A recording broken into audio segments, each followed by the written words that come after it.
Okay, good evening, everybody, and welcome to the Boulder City Council's business meeting of September 19th, 2017. Heidi, will you call the roll? Yes, Applebaum. Here. Brockett. Here. Burton. Jones. Here. Morzell. Shoemaker. Here. Weaver. Here. Yates. Here. And Young. Here. We have a quorum. Okay. We are going to go straight to open comment. Just a reminder, sign up has already been closed for that. All those who are signed up are free to speak to us about anything except for the topics for our hearings that are coming just a little bit later in the evening. And those hearing items are the Boulder Shelter and Management Plan amendments, the Arts Grant Program, and inclusionary housing. And we already had a public hearing on inclusionary housing, so actually there will be no public comment on that one. So other than that, you are more than welcome to speak to us about any topic. If you would start with your name and address, that would be great. Each person will have 2 minutes. And with that, we'll go ahead and get started. Wow, we only have 5 people signed up. And Carrie Christianer, you are first up, followed by Patrick Murphy. Hi, folks. Carrie Christianer, 130 East Turner Avenue in Berthoud, Colorado, and an Excel account holder at a rental here in Boulder. And I wanted to come down tonight to make sure that all of you guys know that I am not campaigning this year, and I'm not taking any particular position on at least a few of them. And I'm going to be following closely, of course. And in irony, I do think that the city may actually need the money because of, I think that it's just completely obvious that the city is, in any circumstance and how you cut it with the PUC decision, is going to incur more cost and more time. That's my opinion. And I would honestly ask each of you, when looking at the data and as things are more evaluated, give the Energy Future folks more time to evaluate, but you really need to do your own thinking on whether this really does add cost and time, because to me, it's a complete no-brainer. And it also concerns me that Excel will actually trust the city if the city does not come forward with a statement that is more realistic. The last thing is I hope you will take a big step back. Denver is almost certainly going to reach 100% renewable energy more quickly, and likely other cities in Colorado than Boulder. The goal may not be what it was that I thought it was 6 or 7 years ago, but if the goal is still the same, there are going to be ways. There's going to be an important meeting this Friday, the 22nd at Excel from 9 to 1. I hope that somebody from staff will come. It's a very important meeting about potential future programs. The last meeting we talked about citywide programs, and Denver has been attending those regularly. And the last thing I wanted to say is I brought my daughter to the airport today. She sells solar in California. She has personally sold 2 megawatts of solar. That represents roughly 1/8 of all of the installed solar in Boulder. And it just goes to show that, some people are making a difference, and I think my daughter's one of them. I hope the city will get on a path that is really making valid difference, and quickly. Thank you very much. Thank you, Carrie. Patrick, and then Matthew Jensen. 1 second, Patrick.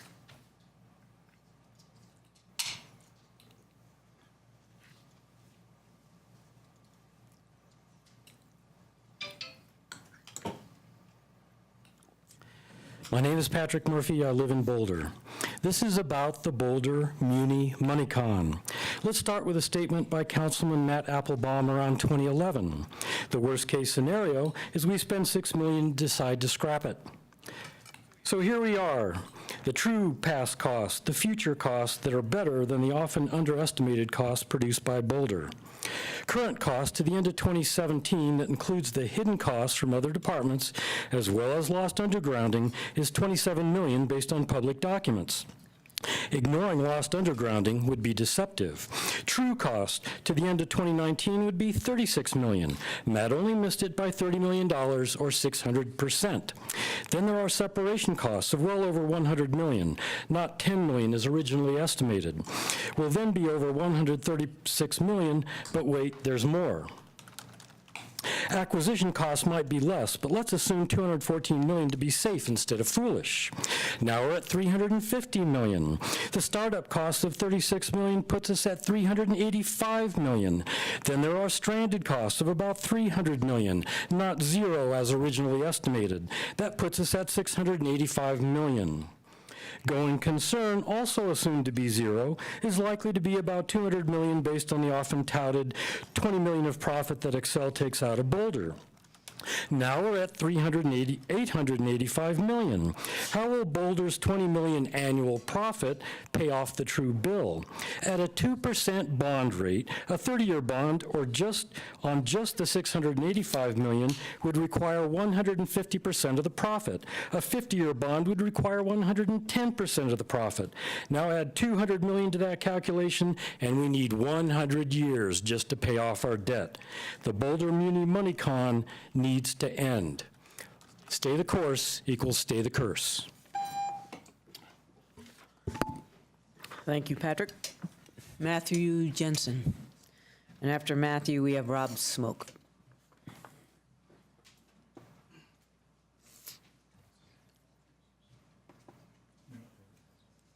I don't know how I'm going to follow that up. Matthew Jensen, 818 Timothy Drive in Longmont. I'm here today to advocate and to create some awareness around an organization that I started called the Boulder Collegians. Actually, I didn't start it, I revived it. If you're a historian of the community, you'd know that the team existed back in the 60s and 70s and was a huge part of Boulder's history. Over 200 major league ball players came through Boulder over those 20 years. 6 years ago, I revitalized the team and have grown it exponentially to the point of tapping into the Boulder Chamber, the Boulder, a lot of nonprofits in the community, really trying to just create more than just a baseball team, but a truly community-oriented event. And there have been some challenges that have come with that growth, with facilities, just with some of the dates that we've been getting, and I just wanted to bring to your attention this amazing organization that I've created that I think can really, really grow and continue to be synonymous with something to do in Boulder, like Band on the Bricks or the Farmers Market. It's affordable family entertainment. We play over at Scott Carpenter Park. We bring in collegiate athletes from all over the country currently playing college ball. We get them host families, we get them jobs, we've gotten them internships. And that's kind of been one of the greatest parts, is just that connection that has transcended the team that we've created on the field, and trying to show people that what we're doing isn't just like a men's league, beer league baseball team. Because we're really doing some amazing things. This was my passion. I played college baseball. I grew up here in Boulder, and I just wanted to tell you guys about it and tell you we're doing some really amazing things. So thank you. Hey, Matthew, why don't you send us an email that kind of says a little bit more about the organization and what you're up to? That would be helpful so we have a fuller understanding. I would love to. You just email us at council@bouldercolorado.gov. I will. Thank you very much, Yeah. guys. Appreciate your Yeah. time. Rob Smoke and then Walter Godecki. My name is Rob Smoke. I live in Boulder, and on the hill in Boulder. And trust me, this is empty. So you know, somebody actually asked me, am I going to egg council? Not today, anyway. Okay. So I have here in my hands a box of Hanson Brook Farm pasture-raised organic eggs. I don't mean to be speaking out of turn, but it says right here on the box, they give every chicken 108 square feet of space. It's a little number right here on the box. They put it in a couple places here.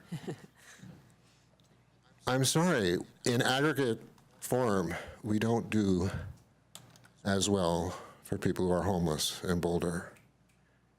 You have to be lucky to get 108 square feet of legal space for yourself if you're homeless tonight in Boulder. And, I was going to just offhandedly say maybe there's room for a public-private partnership somehow with Hanson Brook Farm. We have a ready-to-work program. Maybe that could change to a ready-to-sit on some eggs for 108 square feet of space program. I don't know, but just a thought. People are also asking me about this thing here. I was assaulted in Boulder. I've lived here 31 years. I didn't expect it. I didn't provoke it. I'm sorry. And I apologize for signing up for the last couple of meetings and not making it. It happened at the end of July. Anyway, thanks. Bye. Sorry, Rob. Walter.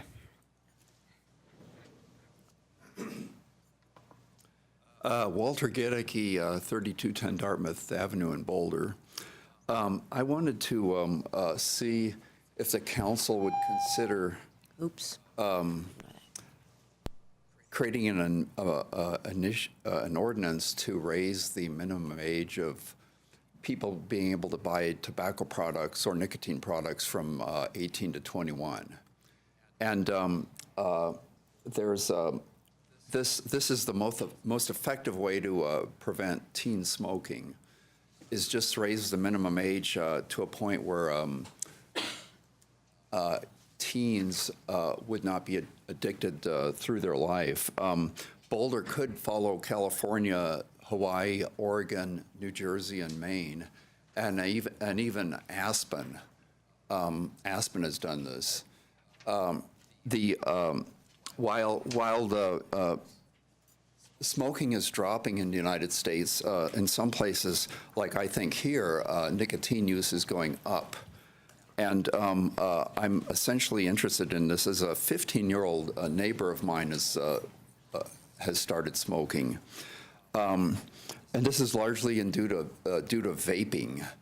While vaping is an off-ramp for hardcore smokers, it's also an on-ramp for teens. And if the age of buying cigarettes or nicotine products is up to 21, this prevents teens from getting tobacco products, say, from peers, which is the most common way it's circulated among teenagers. So this is also a way to cut healthcare costs. And I'd say don't let tobacco companies profit on our youth. I'd be interested in if there might be a sponsor or any questions offline or such.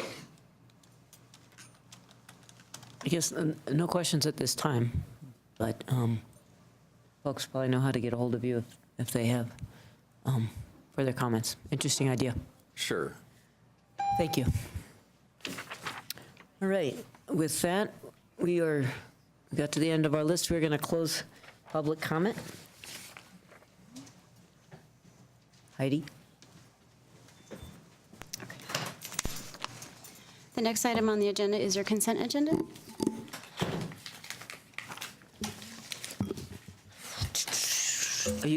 We're not projecting it. Okay. On our consent agenda, we have a whole bunch of meeting notes. And the interesting stuff is at the end. Can we page down? There you go.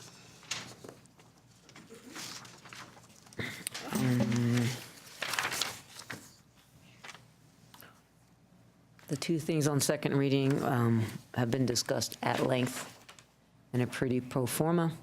Can I just point out, I think there's an error in the text up there. It's correct on our agenda, but item G up on the board includes something about the comprehensive plan with the working group update. So just to be clear, item G is just about accepting the study session summary on the public participation working group update. Yes. Okay. Yeah, I think it ran into the other one. Okay, any, Make a motion? sure. I move for approval of items 3A through J. Second? Any discussion? Okay, This is a roll call vote. all right, let's vote. Weaver, Oops, he just stepped out. Yates, Aye. Young. Aye. Applebaum. Rocket, Aye. Burton, Aye. Jones, Aye. Morzell, Shoemaker, Aye. and Weaver. Aye. Thank you. Unanimous vote.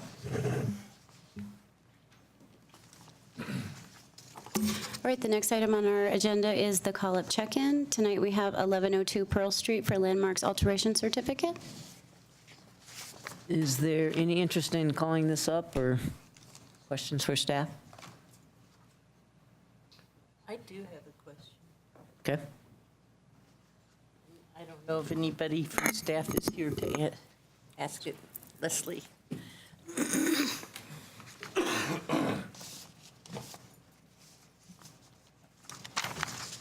Hello. Hello. Thank you. So this was passed 4-1 by the Landmarks Board, and there was one dissenting vote. Could you explain that? It was in our packet, but it had to do with a list of items that were conditions of approval and then the design. Can you go through that? I will do my best. So Leslie Ellis, representing staff from Historic Preservation who couldn't be here this And evening. thank you for being here. Yes. And I do have notes from the meeting, but the basic reason was just for design reasons and the idea that, I'm just going back through my notes here to make sure I have some information. So I could just ask, there's 8 conditions of approval. And I guess in reading the call-up report or whatever what the Landmarks Board did, I'm wondering if these conditions of approval were met or if the reason why one board member opposed this was that the applicant's design and the board's conditions of approval didn't arrive at the best solution? That was what was stated in the packet, and there was, I know, quite a lot of discussion back and forth. So in essence, what was originally approved in May was the 3-story design, and then this new design was submitted, and then the board approved the 2-story design with the setback. And I think the one board member who stated some reasons why she was not in favor was for the design reasons that you cited. And do you know in the back, so in the front, it's 2 stories and then it sets back and then goes a 3rd story. And in the back, does it just look like 3 stories? You can see the They had roof elevation structure drawings. that's set back, and you can see there are some elevations in your packet. Right. So you can see that roof structure from the street level, but it is set back, so it wouldn't be at the street level. Okay, thank you. Sorry. Anything else, Sam? Yeah. and Leslie? So 3 of these conditions are consider something. Consider unifying or integrating the overall design. Consider extending the design of the masonry portion, blah, blah, blah. So how will staff interact with conditions of approval that say consider? How does that consider become something that is real? Something more affirmative. So the next, where the process goes from here, the Landmarks Design Review Committee will meet with the applicant to review those conditions and work with them toward a satisfactory achievement of those conditions. And then it will actually be submitted for site review and then go to planning board. So there's several steps moving forward to ensure that those conditions can be met in a satisfactory way. Got it. So planning board will see all of these conditions, and they can also then evaluate at site review if these conditions are met. Okay, Right. thank you. We good? Yep. Thank you, Leslie. The next item on our agenda is your first public hearing. Consideration of a motion to request the Boulder Shelter for the Homeless to amend its management plan. Okay.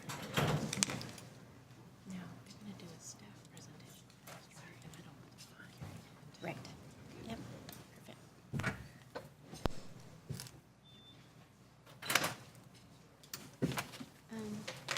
Come over to here. Good evening, Council. Mary Ann Wiedemann, Deputy City Manager. City Manager Jane Brodegum will be joining us as soon as possible. As we move forward with this agenda item, City Attorney Tom Carr has some comments and context for this item, and then Karen Ron, Director of Human Services, will provide a brief presentation. Okay. Thank you. I just wanted to put a little legal context on what you're doing tonight. And so but mostly, I think most of you understand, but I wanted to make sure the public understood what's happening. So when the shelter was approved in 2002, it was actually the end of litigation. There was a settlement agreement between the community and the city and the shelter to put some things into the management agreement. The shelter approval process is under a specific section of the code that deals with shelters. And one of the elements of shelter approval is something called a management plan and a good neighbor meeting. The purpose for those things is to mitigate the impacts of the shelter on the surrounding community. So the settlement of the lawsuit was aimed at the management agreement, saying that it didn't really adequately protect. They agreed to make some changes, and they adopted the management plan. The management plan has to be resubmitted every 3 years, or if there is a change in the management of the shelter. The city's role is really to accept it and to review it to see if it mitigates the impacts. So now the city, as part of its overall homeless strategy, has requested the shelter to make some changes to the management plan, which Karen will describe in more detail. So to do that, the shelter is going through the process that's required by the law to change the management plan, and that part of that process is a good neighbor agreement, which will be held. Council decided to hold this discussion to let the community give their input to the council members, so the council could also give their input on the management plan and at the good neighbor meeting if necessary.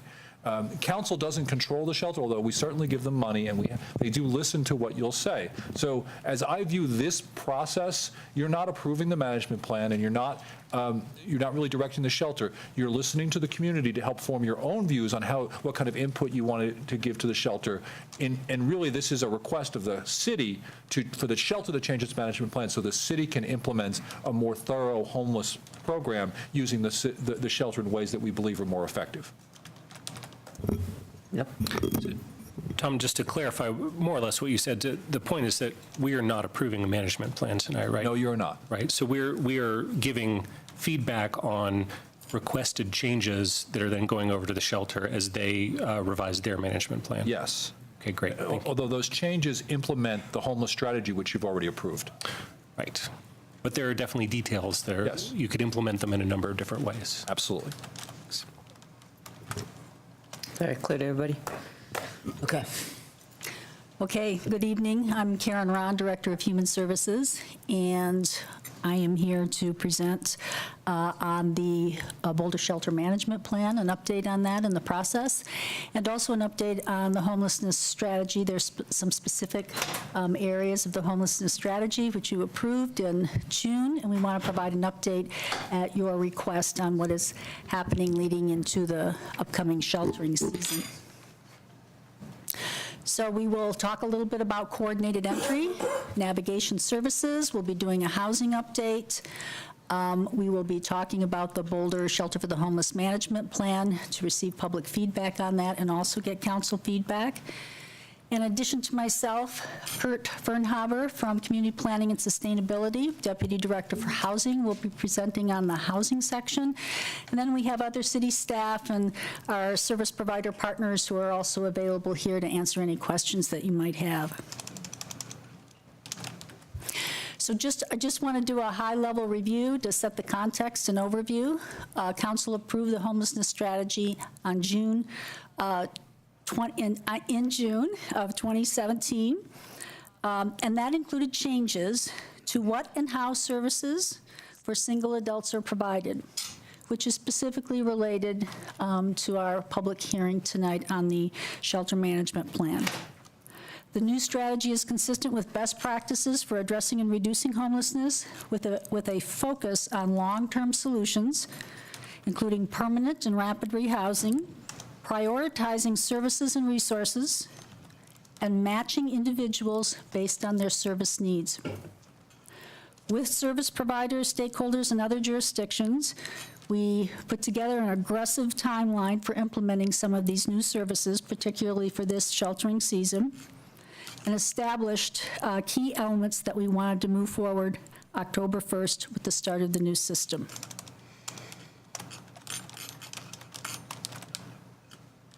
So key features, key changes being implemented: coordinated entry, which includes a common assessment and screening tool and referral to two paths. One path is navigation services for lower needs clients and short-term sheltering. The other path is called program-based shelter, higher needs clients who might need longer-term sheltering, case management, and services until they are placed in permanent housing. Program-based shelter is a component of this, which is our moderate and high needs client. They would be provided year-round sheltering and case management. So this is a significant change in our current system of services. So in August, the city and Boulder County and City of Longmont released an LOI for coordinated entry services because these services are county-wide. They're not just specific to the City of Boulder or City of Longmont. Bridge House was selected for our navigation services, coordinated entry.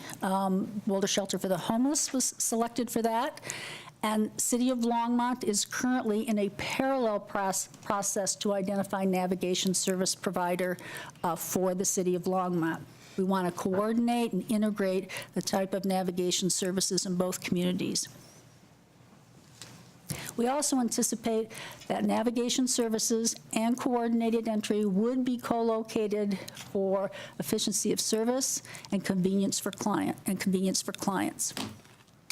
So currently, in partnership with our service providers and housing, we've had a pretty aggressive few months on trying to identify a site, a longer-term site for coordinated entry and navigation services. An opportunity has provided itself, which Kurt will talk about under the housing update, to actually stand up coordinated entry and navigation. On an interim basis for the next couple of months, we anticipate we will be continuing the Bridge House Path to Home program, which is providing case management and navigation services and shelter services for those lower needs clients. The shelter will open on October 1st with 160 beds. They will be prioritized for moderate and higher needs clients. And it will also provide a reserved bed, so clients will not, the moderate and higher needs clients would not be having to come to the shelter every day to reapply for a bed. So now the daytime services that might be associated with these higher needs clients, of course, will be dependent on the outcome of the management plan changes that council will hear about tonight and that Boulder Shelter for the Homeless is going through. We're also currently looking for and trying to establish a temporary coordinated entry site, so we're still working on that piece of it. So Path to Home navigation services will continue past October 1st until our coordinated entry site is identified and stood up.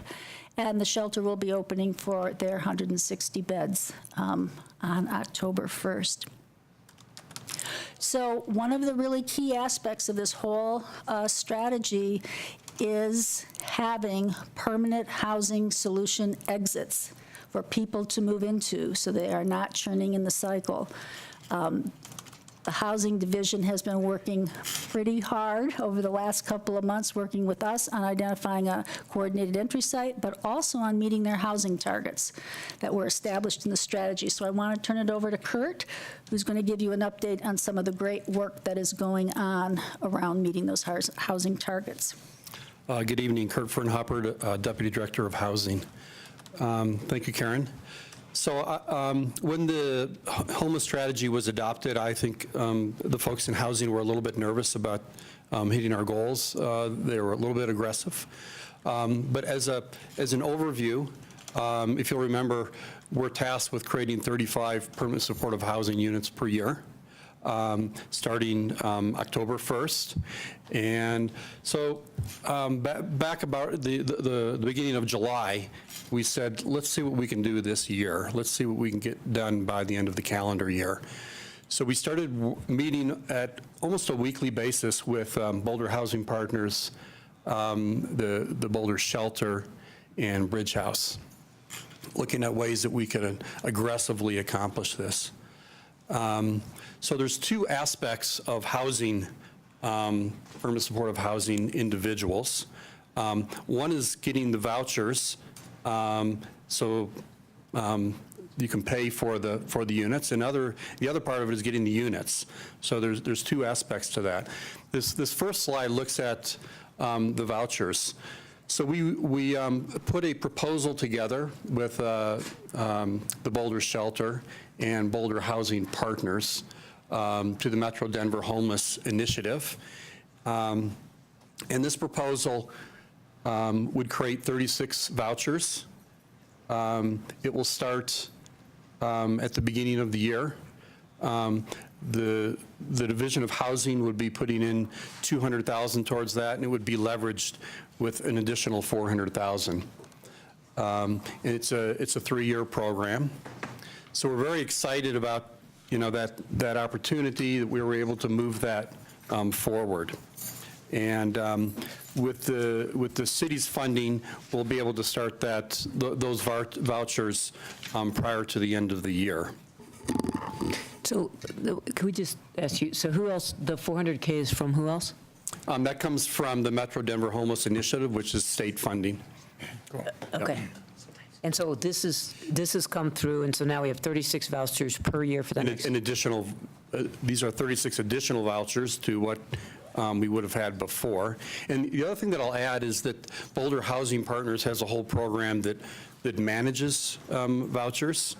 And the Boulder Shelter has programs that support the vouchers. So as individuals are residing in these units, they're going to be receiving services as well.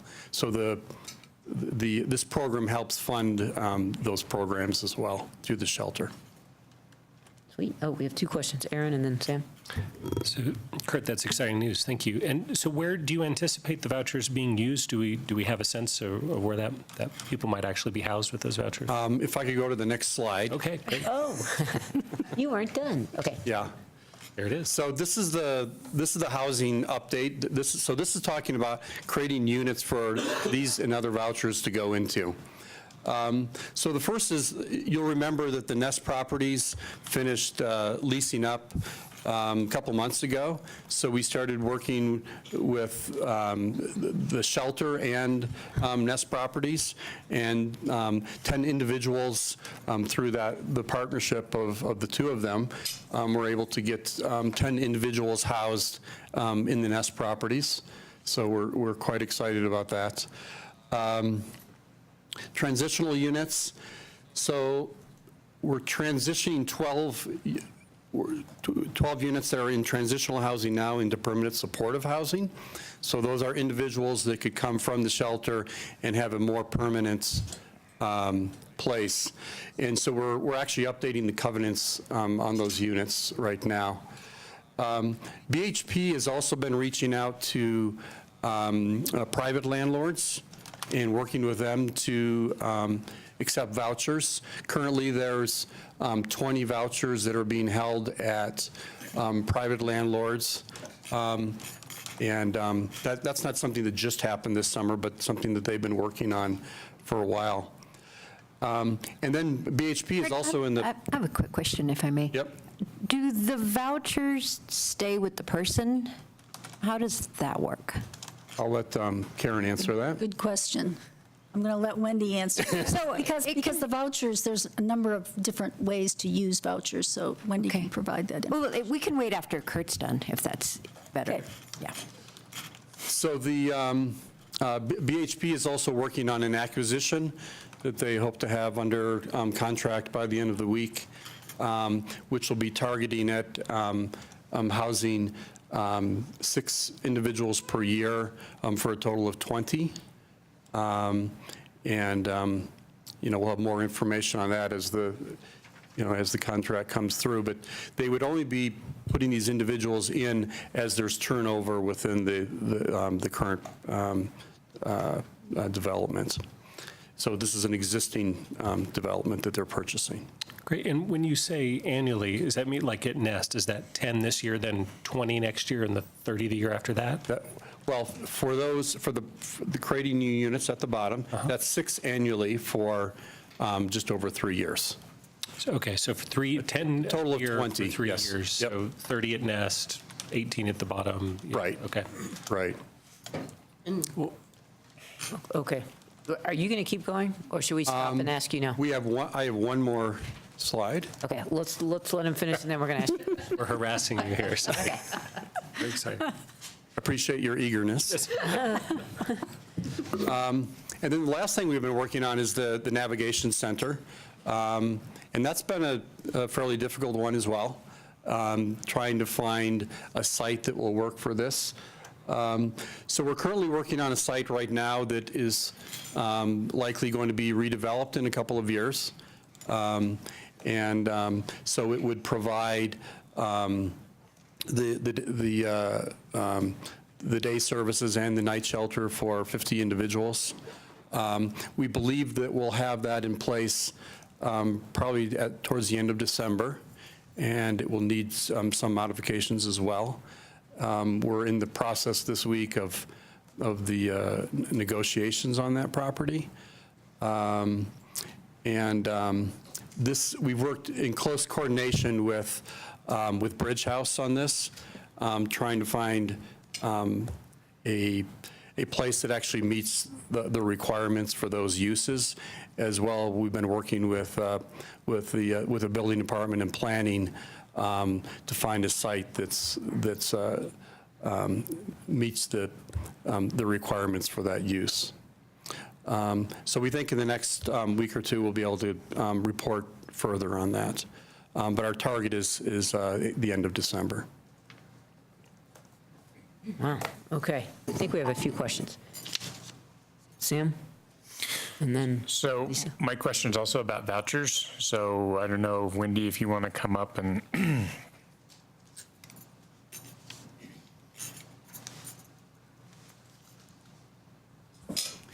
Good evening, Wendy Schwartz, Homeless Programs Manager. Should I start with Mary's previous question? So there are generally 2 types of vouchers, and one type is called project-based, and you usually apply for it when you're trying to get funding for a project, and one example of that's 1175 Lee Hill. And in that case, the vouchers stay with the units in that building. So if someone moves out of 1175 Lee Hill, the voucher stays there with that unit. However, the vouchers that Kurt is referring to are the other kind of vouchers, which are tenant-based vouchers, and those are portable with the tenant. Okay. So with the ones that stay with 1175 Lee Hill, is that a funding stream that comes in every year? So in other words, you talk about a voucher. How does that work? Those are funded through the same source as through HUD federal funds that come to our region through Metro Denver Homeless Initiative, often referred to as MDHI. And the federal NOFA that awards those types of homeless project funds is renewed, reissued every year. And so technically, any project that's funded through that source could not be renewed on any given year by HUD. However, that's very unusual in practical experience for an existing and previously funded project to not continue funding. And in particular, it's very unusual, given the federal guidelines, for a project such as 1175 Lee Hill, which is permanent supportive housing, to not be renewed. Most of the time, if they're not renewed, it's something that's not permanent housing, it's transitional housing or supportive services. Got it. So what would happen in this strange political time that we live in if federal funding were slashed and the vouchers did get cut off? We would have this facility, right, for permanently supportive housing, but we wouldn't have funding for its operations. Is that correct? If the vouchers were to be cut? Or what would happen in the case of the vouchers being cut? That is correct, that we would not have the funding that supports the rental payment and the supportive services that go with those vouchers in this particular case. And so other funding sources would have to be identified at that point. Okay. And with the vouchers that go with the individual, so we get the vouchers funded this year through the MDHI plus our housing dollars. How did they get funded next year? So you talked about adding each year more vouchers. So does each time you get given a voucher that's funded in perpetuity, or how does that work? I would have to check on that answer with Boulder Housing Partners and Boulder Shelter for the Homeless, the co-applicants on this, unless Kurt knows the answer. I don't know the answer to that question. Okay, because I'm just curious, we've been talking about trying to add affordable housing, permanently affordable housing. So these vouchers, one sounds more stable maybe than the other, but you need to at least understand how we're going to get them renewed. So it seems there's a difference between adding a space of affordable housing, which is an actual dwelling unit, versus a voucher which program could be cut. Greg Harms, the executive director of the shelter, is expected to arrive here relatively soon. And so when he gets here, one option is to ask and see if he more likely knows the answer to that question. Okay. Sorry, Lisa and then Aaron. Sam asked my question. I wanted to know about the permanency of those vouchers and then how the individual moves around the system. And so we'll wait till Greg gets here. So Kurt, could I ask you to come back up and go to the previous slide, please? Just want to get a little bit of a better sense of these. So the first group are 10 per year at the Nest properties. I get the third one, which is 6 per year at a new acquisition that BHP hopes to close on soon. Yes. Those would be additional units we'd be adding to affordable housing stock in the city, some of which would be dedicated to permanent supportive housing.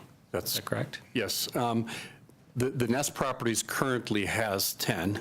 We don't know. This is somewhat of a pilot as well. Okay. I think we need to see how many individuals it makes sense to have at each of the properties. Mm-hmm. And I think we'll, in how that aligns with the supportive programs that go along with it from the shelter.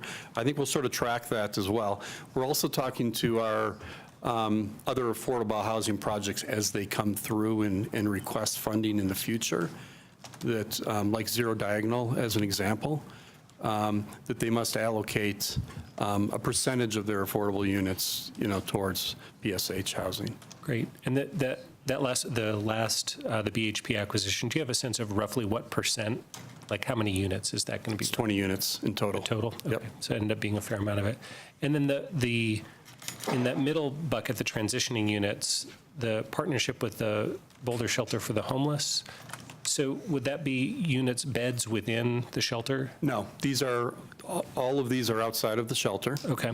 These are existing transitional units that we have that we're moving to PSH housing. Okay, so changing their function. Right. And then so all of those in that 36 are their existing housing units that are in one affordable program or another that would be rededicated to permanent supportive. Although the BHP is really targeting to try to get as many of those in private landlords as possible. And like I mentioned, they have 20 at this point. So it's not reducing their affordable housing stock. Okay, that's great to hear.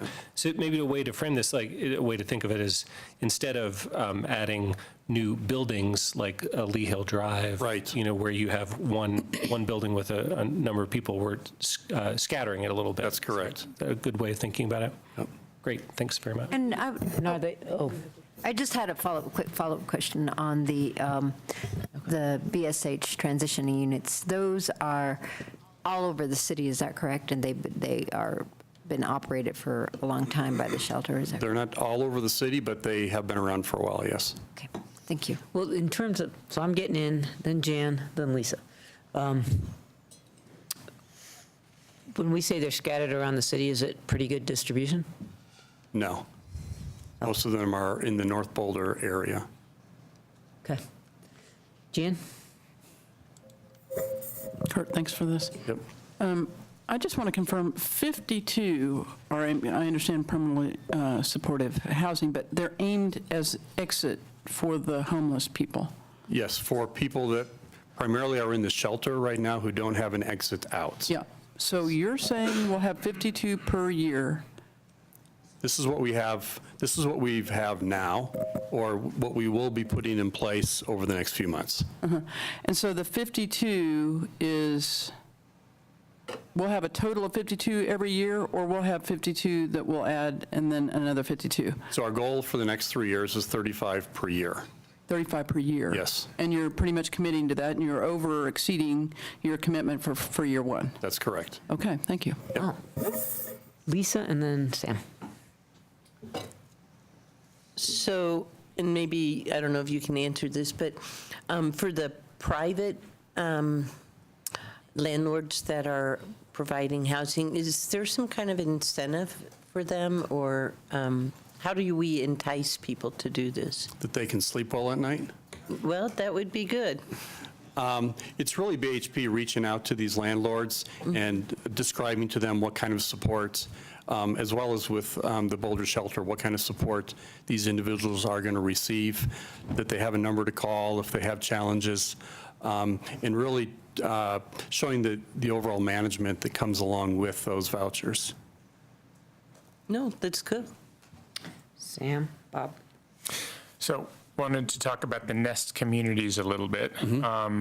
So as I look on the website at the buildings here, these are the ones that were purchased with Boulder Housing Partners as well as housing? No, it's just they had a contribution from housing, correct? That's correct, yes. It was with Element and Allison Development. Right. Okay, and who's operating these? It's being operated by Elements. Element itself is the operator here. They do have I'm not sure who the manager is, the property manager is. They've hired someone to do that. I can get their name for you, though. Okay, so this is, in a way, kind of a new model for Boulder affordable housing. And it really, the approach for that was to ensure that the property managers had an understanding and training and that sort of thing of what's involved in supporting these individuals in their development and being able to provide the support necessary. I see, and none of these three are in North Boulder, right? These are in southeast correct. Boulder. Yep. So to the extent that people are going to nest, it's spreading around geographically, it looks like. Yes. It also looks like it's spreading around in the fact that you'll have low income and permanently supported mixed in the same buildings. That's correct, yes. Okay, thank you. Bob? Would also add that the 20 units, which we can't talk about exactly where it is not in North Boulder. I don't think that works, but okay. Kurt, you mentioned that we're looking to add 52 this year or in the next few months, and then 35 a year for the next few years. Right. What's our anticipation of the overall demand? In other words, if supply was unlimited, how many do we think we would need to house all the people that would qualify for permanent supportive housing? Yeah, I think Karen can answer that better. We did talk about that with the homeless strategy. Yes, so we don't have that number. We don't know exactly what the demand is. We know the numbers of people who have come to service providers in the past to access services and shelter and housing. But one of the goals of the new strategy is to have really robust data collection so we can track people and we can track where people are going.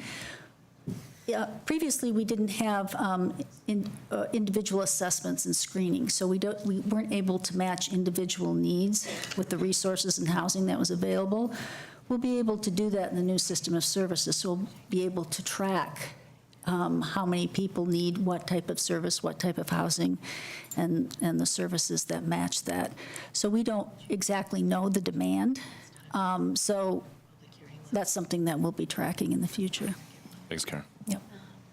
Yeah. Is this only about housing or overall? Yeah, then we're going back to Karen, who's going to finish her presentation. So if I could add one more thing as well. So Jan talked about, reaching this goal of 52. Really what we've obtained is 36. Because without vouchers, it takes both of those.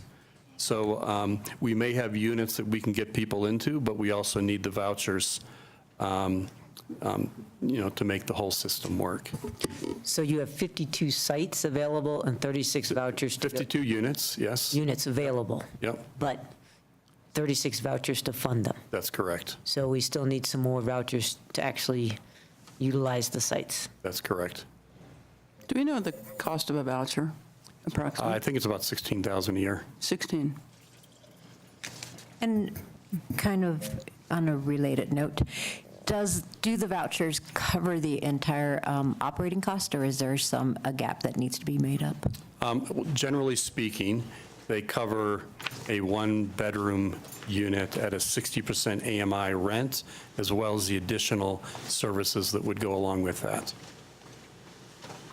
So no, go ahead.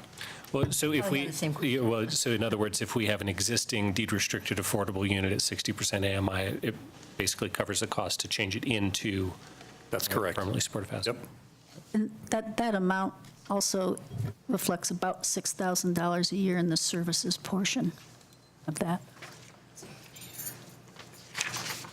Okay, thank you, Kurt, and that's great news. And we'll turn it back to Karen to finish. Okay, one other update that we wanted to provide was on severe weather shelter. So we talked a little bit about the 160 year-round program-based beds that are anticipated at the shelter, the 50 shorter-term beds at the Navigation Center through Path to Home, but also the strategy anticipates standing up some severe weather shelter during severe weather conditions. This information has come back to council in the past, but we also wanted to just highlight that there will be additional severe weather sheltering available on those roughly 20 days or so of severe weather when that's triggered. That type of sheltering will be available to anybody in the community. It will not be through coordinated entry. You will not be assessed or screened for that. That would be walk-up on those approximate 20 days when we have that need. We are partnering with faith-based community. We have several faith-based sites who are willing to provide that shelter, and we are working to get a service provider for staffing for that type of shelter. So Karen, on any given night, Yep. that will be in addition to the 50 short-term beds? Right, that would be an addition. And the 160 long-term beds? Yeah. Okay. Aaron? Karen, I apologize if you said this and I missed it. And are we anticipating a limit on that, or is it kind of whatever the church will bear, or? Yes. Yes. Which one? Whatever the capacity would be of the site. So it would be the physical capacity Yeah. rather than a fixed Yep. number in advance. Okay, thank you. Bob? Kind of follow up to that, Karen. So if I understood correctly, between now and, or October 1 and the end of December, when we hope to have this 50 longer-term navigation beds, we'll rely on the faith-based community through Bridge House and the Path to Home. Is that right? That's right. So similar to what we've been doing the last Yes, or that's the right. summer. So we'll just extend that for another 2 or 3 months. Mm-hmm. Then after this new site is stood up, the faith-based community would really step in only on these severe weather days after, we'll call it the first of the year. Is that right? That's right. And what our past experience, what's the maximum demand for emergency beds during severe weather days? What numbers are we talking about? It could be 100. 100. So we would have our 50 beds, which we could use for those, and then up to maybe 50 more on a particularly bad night. Is that right? That's right. Okay, thanks. So the way I look at this, then, we have increased our capacity for emergency sheltering plus the people who are chronic needs that will be in the program beds. So I have up to 116 program beds, 50 in navigation beds if needed, and then whatever the overflow is. And so the capacity of the city will be in the neighborhood of 210 beds. So when you say overflow, are you referring to severe weather Through shelter? 21 days, Yes, yeah. That's correct. And that doesn't include the permanent supportive housing that we just talked about. No, that Right. does not include housing first, permanent supportive housing, vouchers, transitional housing. That doesn't include any of that. Right. So, Okay, so I have just one more. sure. One more question. In Kurt's presentation, you mentioned that these were services for all the county. And I'm just wondering, to what extent do we receive support from other entities around the county? Yes, so for coordinated entry, navigation services, and program-based shelter, City of Longmont, Boulder County, and City of Boulder are funding. We are working out those budgets right now. The county is providing most of the funding, or will be providing most of the funding for the coordinated entry piece. We will be providing most of the funding, if not all of the funding, for navigation services in the City of Boulder. And City of Longmont will be providing most of the funding or all of the funding for City of Longmont navigation services. So we're still working out exactly what those budgets will look like, but the system, as we have laid it out, will be fully funded the way that we anticipate. Thank you. Yeah. Jan? I'm going to follow on to Mary's question, which was my question. The other towns that don't seem to ever get a mention, Louisville and Lafayette and all the others, are they contributing any dollars? And is there a strategy over time to have facilities out there? Because it seems like they're kind of getting away with pushing people our way. And then the follow-up question on that would be, this coordinated entry system, are we, I've forgotten if we're asking for ID? No, we're not asking for ID to get into coordinated entry. They will be identified through the intake process when someone comes into the system, but we are not asking for ID. And have we, forgive me. I don't think we're asking for ID. Let me double check that. Yeah, if you could check on that, and also, are we providing services to people who are coming in from out of the county? Yes. So Wendy, are we asking for ID? We are not asking for ID. However, one key function to help people in terms of benefits, and this is something that our service providers already do, is help people obtain valid ID.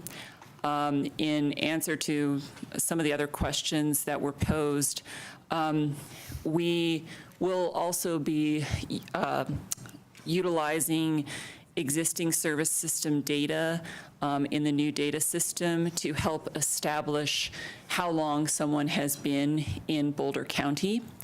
And so if the person can be identified, our prioritization system does have an element that includes length of time in Boulder County.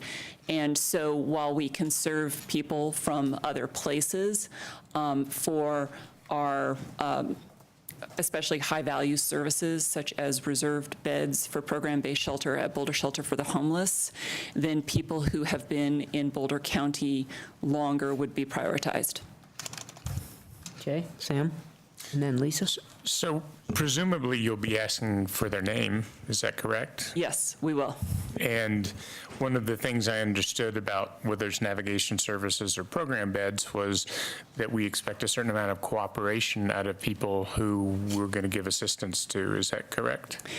Yes, we do. And really, the more information they can give us, the more we can help them. Sure. And would it be fair to say that if they are uncooperative, that they won't be in the navigation program or the program bed program? It will certainly limit their options, especially after the first night. Right, that's... And I should add that for many of our local programs that are already in existence, this is also true because there is a limited amount of help that folks can be given if they don't want to participate or give information. Right. And as far as the data sharing, so another big piece of coordinated entry has been to be able to share data with other service providers or across service providers, I'll say. Will that include a photograph? That has not been discussed to my knowledge yet. I think that might be on the horizon. The Boulder County Connect client portal, which is the chosen data system that is being enhanced for this purpose. The county is the owner of that. And so I would have to ask at what point that's in the planning, but I would imagine that at some point it would. This is the starting place for the system in terms of early launch. Okay, thanks. Matt? Yeah, so kind of back to the countywide aspects of it. So the program, the 160 beds at the shelter are these program beds. The people who go through the coordinated entry and so on, but there are other people who go through that program who are elsewhere, or is that not true? I'm sorry, I'm not understanding. Well, so you go through this coordinated entry and you get accepted into this. You're referred either to the shelter or to navigation services. Well, let's assume you're referred to the shelter for the quote program beds. Is that the only place? So people, this coordinated entry around the whole county, in theory, some number of them qualify, get referred to the shelter. Is that the only place that those people go in the entire Boulder County who are in this For program? program-based shelter, yes. Okay, well, that doesn't sound very county-wide. Well, the shelter is and has been since inception, has been the county-wide shelter. Well, right, but we're kind of doing a new program now that would seem to be more coordinated around the county. And I guess the question is there some sense that, in fact, there will be these types of services elsewhere in the county at some point? So I think to maybe also answer another question about what are other communities doing to help support this system. Right now, not a lot. We are not getting funding from the city of Louisville or Lafayette or Erie or any other community to help fund this at the moment. There is permanent supportive housing units and affordable housing units that are going in Louisville, for example, the Kestrel Project, which you have heard about, and in Longmont and some other locations. But we are leading this effort with the city of Longmont and Boulder County. One of the mechanisms that we talked about in June was through the Consortium of Cities. The Regional Affordable Housing Study was presented through the Consortium of Cities, and also the Permanent Supportive Housing Study that the consortium commissioned for this very purpose. we had talked about it in June, that this could be the mechanism for really engaging the other communities in the county because they are aware of the regional affordable housing strategy, the housing issues, and the homelessness issues. This could be a mechanism for really engaging these other communities and reaching out through that body to get more support, to get services located maybe in other areas and more affordable housing, permanent supportive housing units, and maybe even services.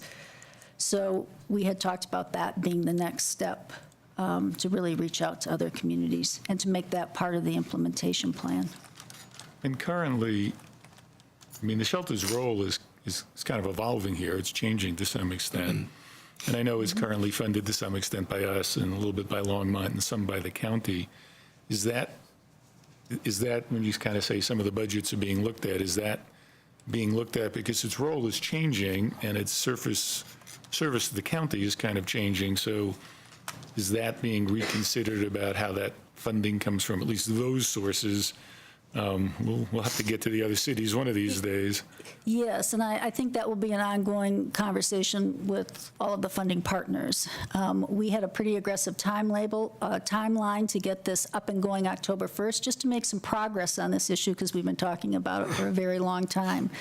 So I think that will be part of the mix in our funding and partnership conversations and through the Homeless Governance Board that we've established. So yes, I think that will be part of the conversation in the future. And the last question I've got, and maybe this is obvious, but I mean, if the 160 beds at the shelter really are used as these program beds, which you'd expect them to be eventually, I mean, that seems to change both the role of the shelter and the type of people who are at the shelter, where their role is no longer kind of the day changing cast of residents, but a rather different sort of operation. Is that accurate?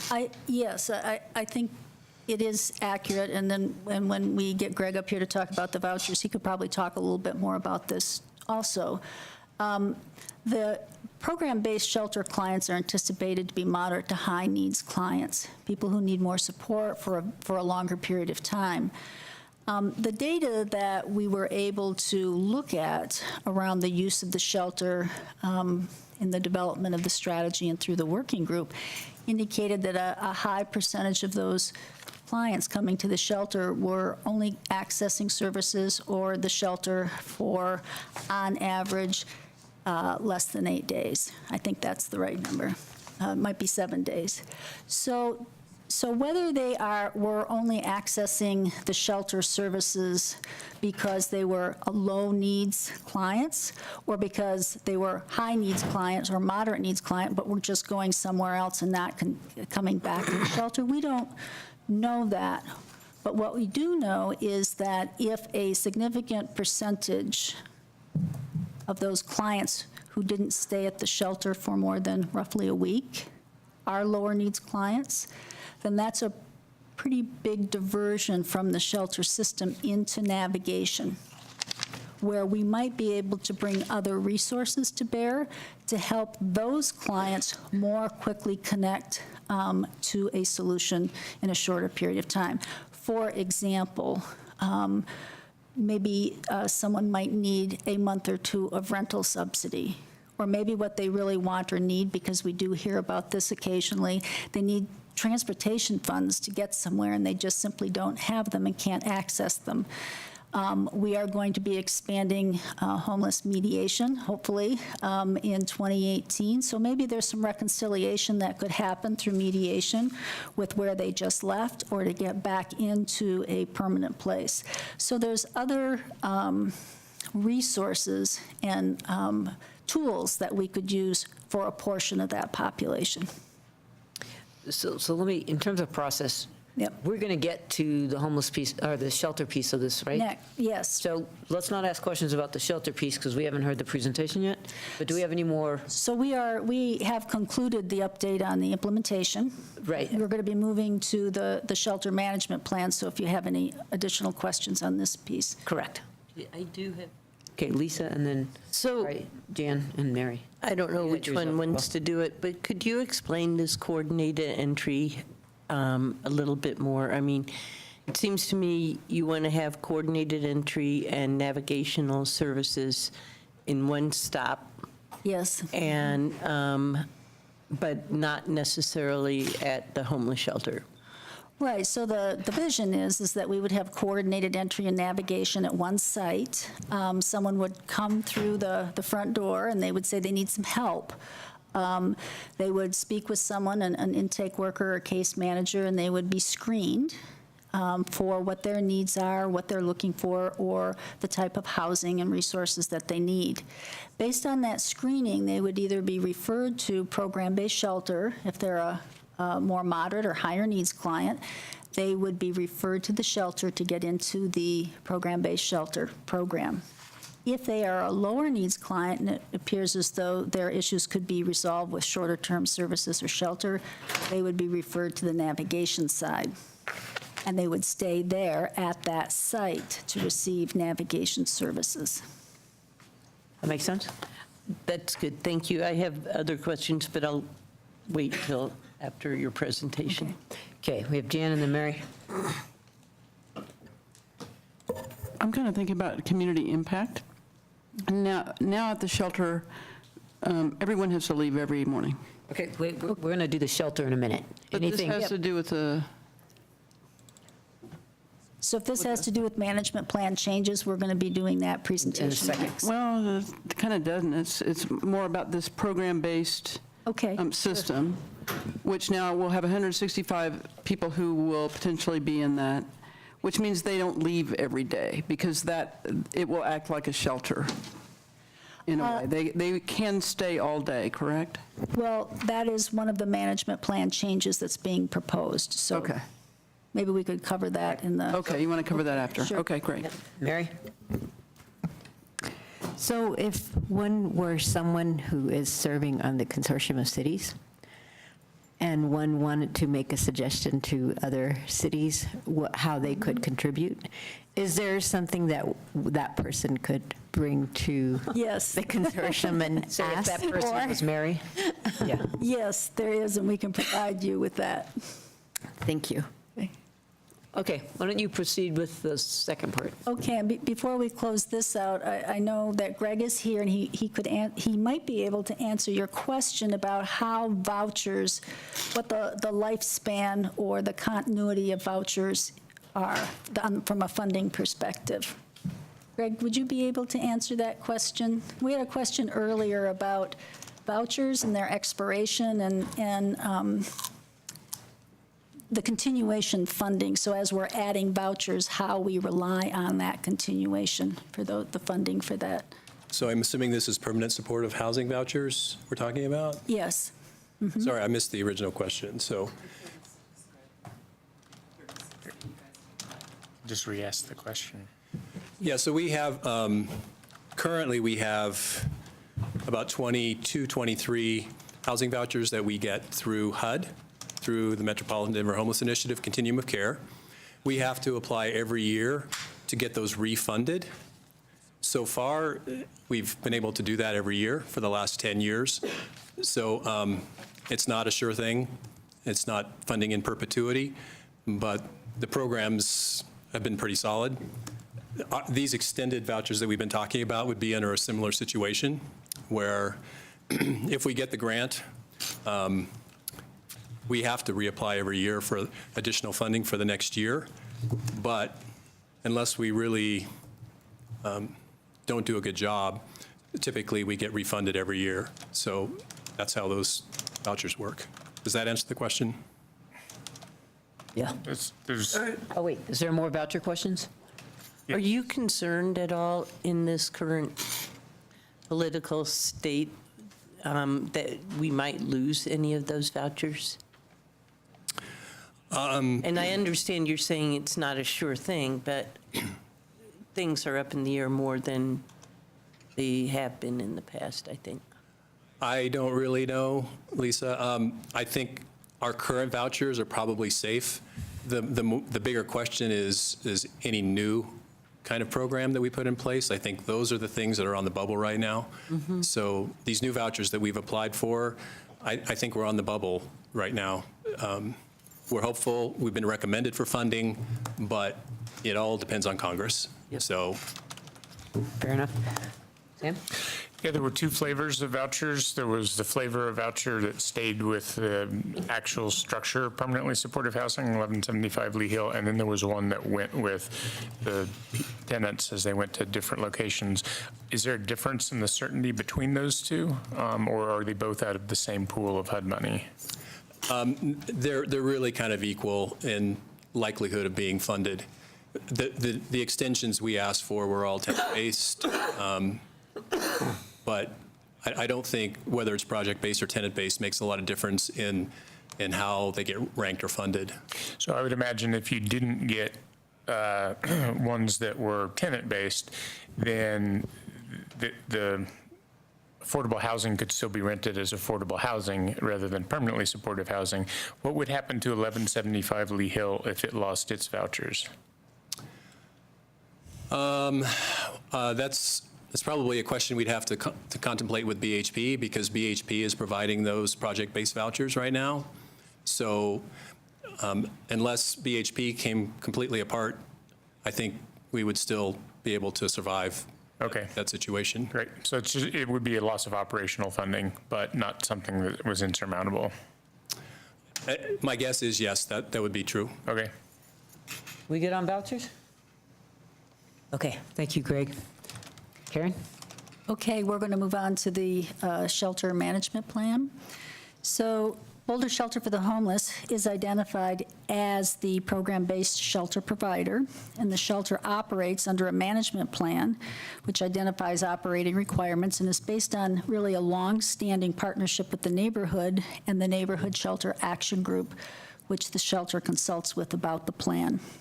So under the current management plan, the program-based sheltering features, which are not currently allowed, are access to shelter May 1st to September 30th in the summertime for program-based clients who may not be sober at the entry of the program. So the shelter currently allows clients who are not sober at the shelter, those are walk-up clients, during the sheltering season, October 1 to May 1. So if we're having year-round program-based sheltering, then clients would be there during the summer who may not be sober when they enter the program. And then the other feature, which is not consistent with the management plan currently, would be to allow those year-round program-based shelter clients to stay at the shelter during the day, not necessarily as just sheltering during the day, but they to be engaged also in programs and services. They may have appointments outside of the shelter or at the shelter, but that there would be an allowance for them to be at the shelter during the day.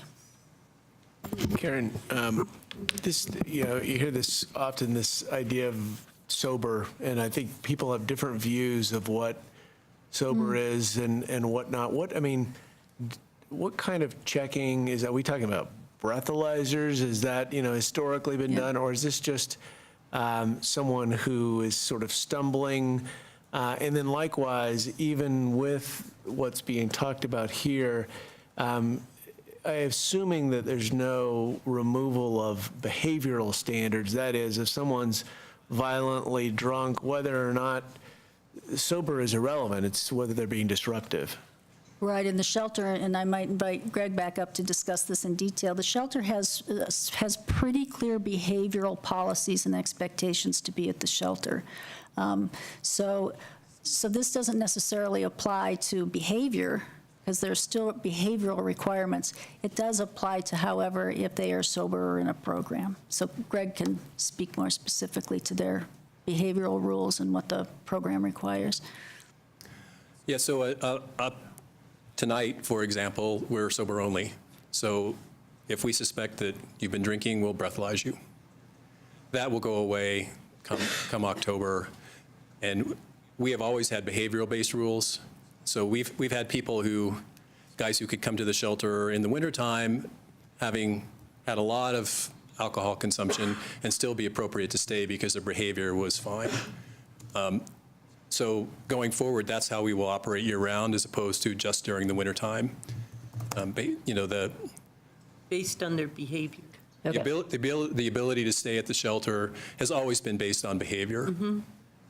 In the summer, we added the hurdle of sobriety. Right. That, For the we're trees. proposing that hurdle goes away in the summertime. And Okay, so we have a couple questions. Can I just follow up, though? What is, it was a question that I asked, and Oh, okay. what is the definition of sobriety? Triple zeros. Okay. So that just means you not have had a drink, period? Correct. Not even a beer earlier in the day? Correct. It's in your blood, okay. Sam, Bob? Presumably sobriety includes other drugs as well. And so what if somebody comes in smelling of marijuana in the summer? We don't do urine analysis. We don't have the capacity to do that. We're not trained to do that. So we can breathalyze people, but beyond that, people who might be under the influence, it's really, we have to base our decisions on behavior. So the only time that you would breathalyze somebody would be in the summer program, is that right? Right. So, because otherwise it's just all behavioral standards based. Well, we breathalyze in the summer. Everybody in the wintertime, we would breathalyze our transition clients, but again, all of that's changing as of October 1st. Sobriety as a requirement to stay at the shelter goes away. So during the winter. Goes away. Yeah. And it's really alcohol sobriety that you're talking about. That's the only thing we can test for. But starting October 1st, really our only ability to define whether someone's appropriate to stay or not is going to be based on behavior. Right, and that's the way it has been in the sheltering season up till now. Correct. Thank you. Bob? So as I understand it, Greg, up until now, or up until this proposed change, you've had at least 60 and sometimes more beds that are program-based sheltering beds. Is that right? 60 of your 160 beds. Do I have that right? Yeah, we have had about 60 beds set aside for what we've called our First Step in Transition program on a year-round basis. So that's been in place for a number of years. Would that be comparable to what we're now referring to as program-based sheltering? We're turning the whole model on its head. So now we're going to have the entire shelter is going to be this program-based sheltering bed system where we're prioritizing people based on need and their connections to the community. So setting aside just for a second the numbers, the difference between 60 and 160, but I want to understand the difference in the qualitative difference between the I think what's referred to as transitional housing, or what did you call it? The people that in the 60 beds have historically been. First step. We've called that program our transition program. Okay. So how would you contrast qualitatively the transition program? Can I do a process thing? Yeah. You want to give a presentation, and we're already asking him questions. So maybe, can we just hold off and let her finish? Sure. And then we'll just let her rip on the questions? And then we can come back to Greg. Just To close the loop on this Thank you, Greg. item Yeah. that Greg might elaborate on when he comes back up. Okay. Program-based sheltering is geared toward moderate and high-needs clients who are more likely to have sobriety barriers. And so to have sobriety as a criteria to be able to have year-round shelter with services, it's a pretty high barrier for some people. So Greg could probably talk a little bit more about the transitions program and the requirement for sobriety and what some of those characteristics are of the transitions program clients. But program-based shelter is expecting higher needs clients who would have 3 years, as Tom pointed out earlier. The city may require a good neighbor meeting to identify the potential impacts, adverse impacts, and mitigation when the management plan is changed. And the good neighbor meeting also provides neighbors and the surrounding community an opportunity to comment on proposed plan changes and feedback for improvements. So the shelter has already undertaken some outreach to the stakeholders and neighborhoods to let them know that this plan, there are some proposed changes to the plan, and that the Good Neighbor meeting will be held on October 2nd, just to get the word out there. So this is just a list of, I think most, but probably not all, of the outreach efforts and meetings that the shelter has already engaged in leading up to the Good Neighbor meeting on October 2nd. So the Good Neighbor meeting will be an open house type format. The shelter has hired a facilitator, consultant to help facilitate the meeting and help put together an agenda for how the meeting will go, and that is currently underway. Public notice was sent from the planning department on September 8th to businesses, renters, residents in the area. The requirement is 600 feet radius, but notification was sent to a 2,000-foot radius, just to make sure that all the contiguous neighborhoods got notification of the meeting. So information is also posted on the city website and the Boulder Shelter for the Homeless website. There's been a push out through Nextdoor, and there is an online feedback form on the shelter website that will be ongoing September and October through the Good Neighbor meeting. So the next steps in this process would be the Good Neighbor meeting on October 2nd. The shelter would make revisions based on public feedback and suggested mitigation options to the proposed changes to the management plan. The revised plan would be submitted to the city with their conditional use application, and that would happen in late October. And staff and city manager would be reviewing that application, and then we would come back and update city council on what the decision was regarding the management plan. So the motion tonight for council is a motion to request that the Boulder Shelter for the Homeless to amend its management plan to allow day sheltering and year-round sheltering for qualified clients to implement the City of Boulder Homelessness Strategy.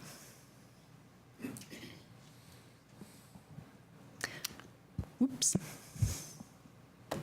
Suzanne, can I? Sebastian? Yes. Okay. Can I ask my question? Yes, again? you may now. Thanks.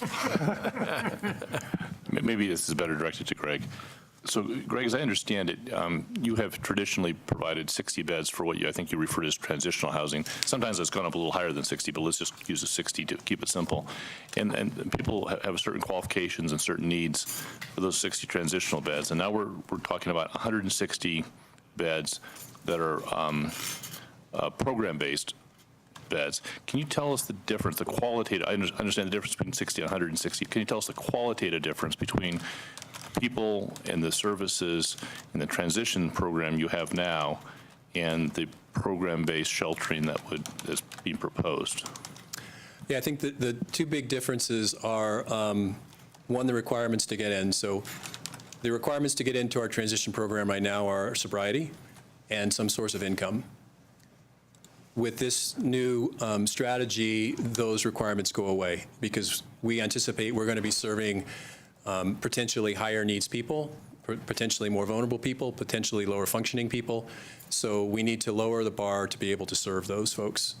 So that's the first big change is we get rid of the sobriety and income requirements for all of our programs at the shelter. So we will, none of the shelter beds will have those requirements anymore.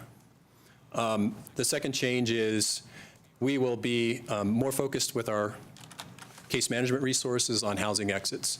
To Kurt's talk earlier, we are really focused on helping people find their exit out of homelessness. So we have been housing focused in the past, but we will be even more housing focused in the future on how do we find resolution to your homelessness, what's the best exit strategy for you, and that's going to be our focus for all of the people who are at the shelter. That's helpful. So two follow-up questions. The 60 people or the 60 beds that you have right now in your transition program, those aren't going to be displaced. They'll be subsumed within the 160. In other words, if somebody qualified for your transitional program, they presumably would still qualify for this program-based sheltering as well, right? Because it's now a lower standard, so those people would still qualify. I don't know because the qualifications will now be the qualifications of coordinated entry. That's how you'll get to your ticket to the shelter.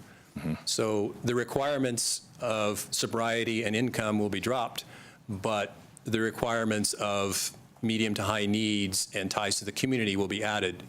So I can't tell you whether all of our folks who are currently in our program would qualify under the new system. I can tell you that we're grandfathering everybody in who we made commitments to. What, pardon? You can? We are. We are grandfathering all of our current clients. If we committed to them a particular program and a particular length of stay, they will be grandfathered in for that duration. But after that, everybody goes through the coordinated entry system, and that determines qualified or not qualified for shelter services. And then my last question, on the other end of the coin, the incremental, let's say that the 60 still qualify. The incremental 100, those people had previously just been provided sheltering through emergency services on a seasonal basis. Is that correct? Correct. Is that where they're going to come from? Correct. Okay, thanks. Okay, Jan, then Lisa. I'm trying to understand the impact to the community, both North Boulder being the location, as well as the rest of Boulder. And now, everyone pretty much leaves every day by 8, and then they come back by a certain time, correct? Correct. So they're getting on the bus, or they're walking around the neighborhood, or they're heading down to the library, whatever. And what is your estimate of the number of people who will be staying in the shelter based on the fact that now you will be giving services there, you'll be encouraging them to stay? I assume there will be showers there and a lunchtime meal.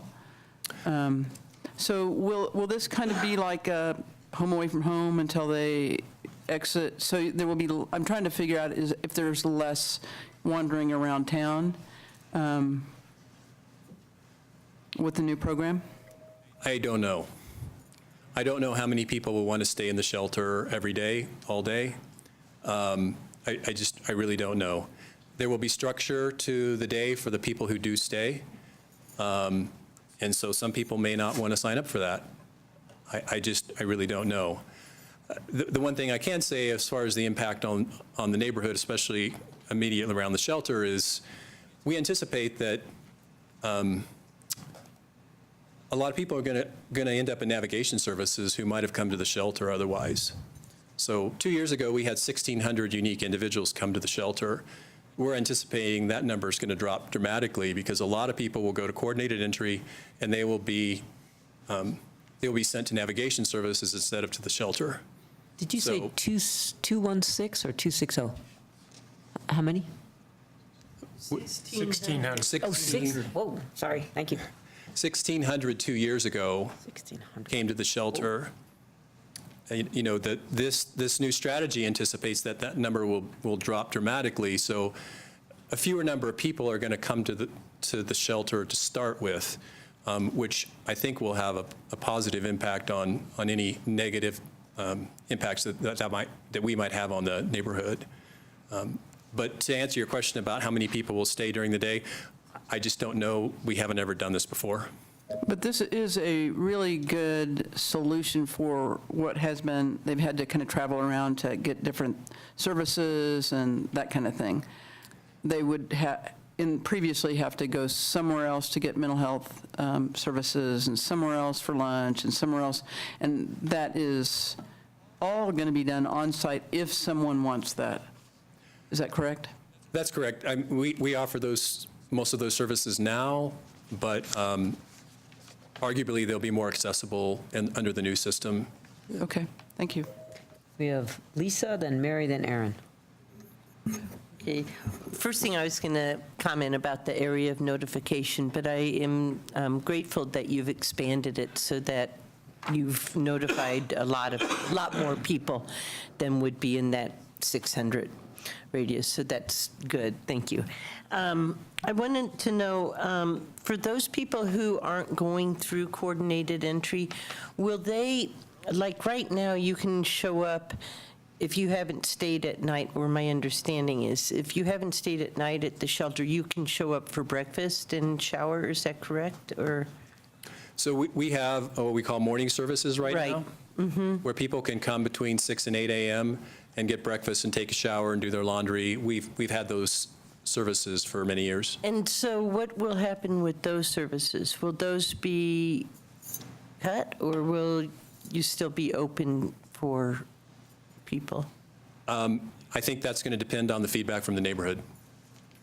Oh, so that'll come out of the Good Neighbor Plan? Yes. Lisa, can I follow up on that? Do you Yeah. mind?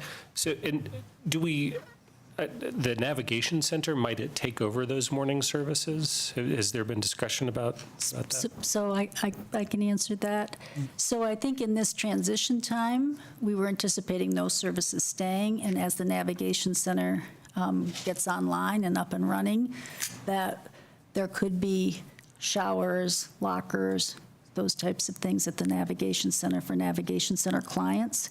Whether food service would be available for navigation clients at the navigation center, I think that's we're looking at that.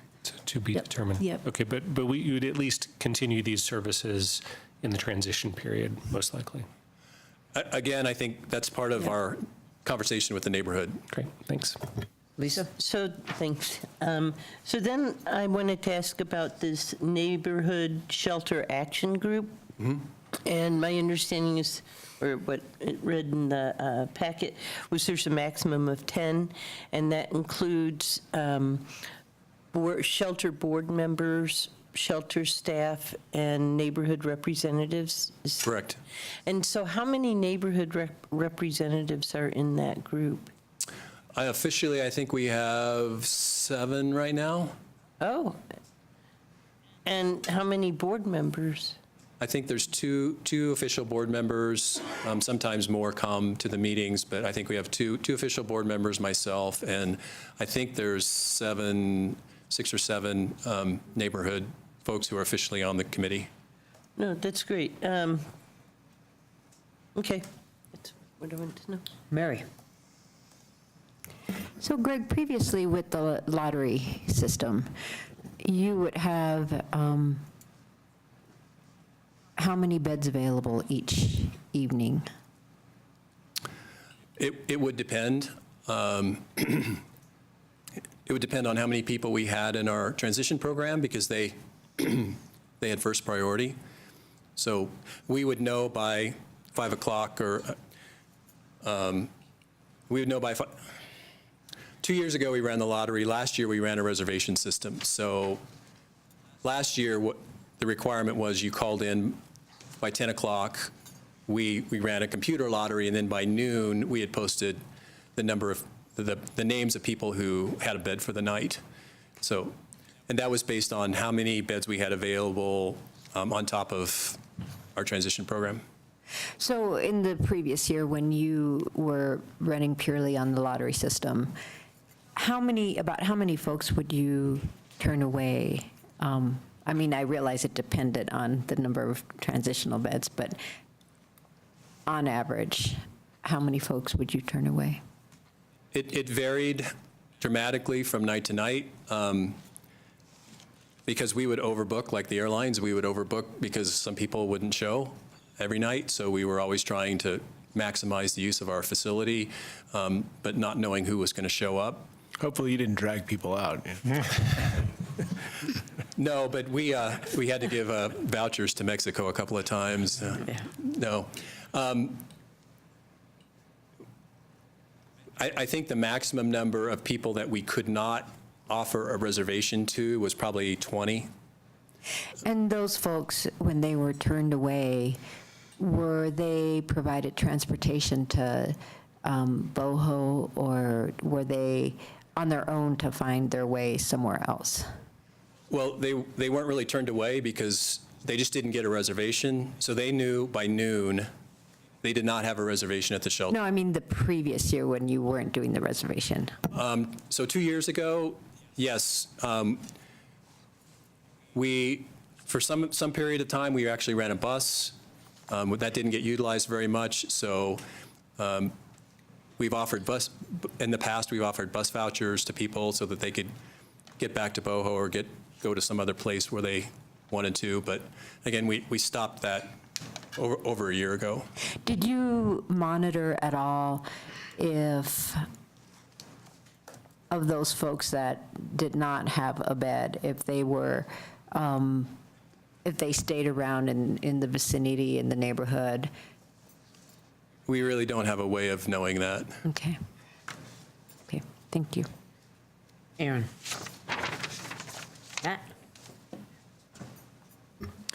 Yeah, on a couple of the slides, it talks about the new program, Back to Sobriety, I guess, which maybe we're spending too much time on, but it says at time of entry, you have to meet, well, you used to have to be sober, and now it doesn't matter. What happens after? I'm trying to get some understanding. I mean, time of entry is time of entry, whatever. These people get through the coordinated entry, they get into the program-based services at the shelter, assuming they don't do something behaviorally that is unacceptable. I mean, then what? Are there some requirements that they have to be in certain programs? Do they have to do anything? Are they just there for as long as they're there until some housing is available for them? I'm kind of unclear about what happens next. So we will try to engage people with whatever their particular housing solution may be. It might be that somebody drinks every day and they stay at the shelter and they continue to drink every day, but their behavior is appropriate, because that person might be a perfect candidate for permanent supportive housing. And so we don't want to lose that person on the streets if they could be a great candidate for PSH. So we will engage people with our case management team as much as we can. Again, focus completely on housing and how do we get people housed as quickly as possible. But we're not trying to resolve people's sobriety or addiction problems or their mental health problems before we find them housing. We've found that just doesn't work very well, and it's probably better for us to try to address addiction and mental health issues after somebody is housed. And so that's the approach we've been taking. Well, I guess this leads to the question, it's probably more for you, Karen. I mean, there's 100, in theory, there could be 160 people here. I don't know at what rate you think they will find permanently supportive housing, and therefore how long people will actually have to stay in the shelter. Yeah, it could be a year, it could be longer. But I think the goal is to move those highest needs people, particularly those who might be housing first qualified candidates, those group of people into housing first or permanent supportive housing with services. I think just to add on to what Greg said, I don't think we're anticipating in program-based sheltering that people just go into shelter and there's no case management plan for them, or a plan for access to services, whether it's mental health or whether it's addiction recovery, if people are interested in that, or whatever the services are that the client is ready, willing, and able to access. So some clients may be at the shelter for a year or longer than a year. They may be there for a year and a half, maybe 2 years. The majority of clients who've accessed the system are not those super high needs utilizers, but they are the clients who are the highest priority for getting into program-based sheltering to get stabilized so that they can move into permanent supportive housing or a housing first type situation. Okay. And one other thing, in terms of the number of people there, I mean, the management plan now, since I just looked at it, says you can have up to 160 people. But in practice, in the summertime, at least now, you don't have 160 people, right? Because you have your transitions program, but that's it.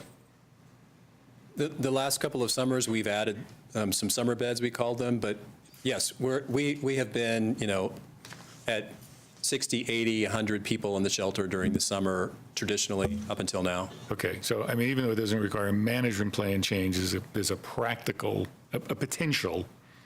practical change, depending on how the numbers all work out and how these programs all work. I just wanted to better understand that. Correct.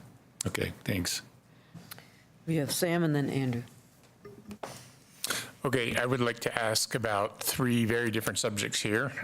One is women at the shelter. Now, my understanding from previous tours was that that all women who applied for overnight sheltering were admitted. Is that correct?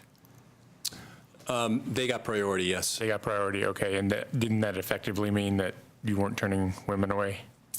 For capacity reasons, yes. Okay.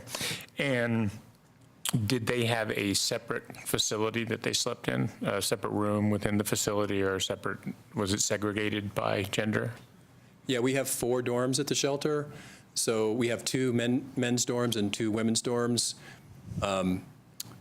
The one male dorm for our old emergency services and 1 male dorm for our transition program, and the same is true for the women. Okay, great. How will that work in the future? What is the plan? Is it separated somehow by gender, or, I mean, what's the capacity for your female dorms? Our capacity is based on our experience that about 75 or 80% of the population is male. And so that's historically been the case. That's the case in other locations. And so that's how we built the shelter, and that's how we've always operated the shelter. I think total capacity for women, we actually have more than 160 beds in the shelter because we never know exactly what the ratio is going to be between men and women and so on. But I think the total capacity we have right now is about 55 or 60 beds that could be used for women. We've actually put mattresses on the floor on occasion if we run out of bed capacity for women. Okay, and when you talk about 160 beds, just so I know how to do the math, is that 160 beds in the men's dorms, or is it 160 in the 2 men's dorms plus the 2 women's dorms? 160 for the building.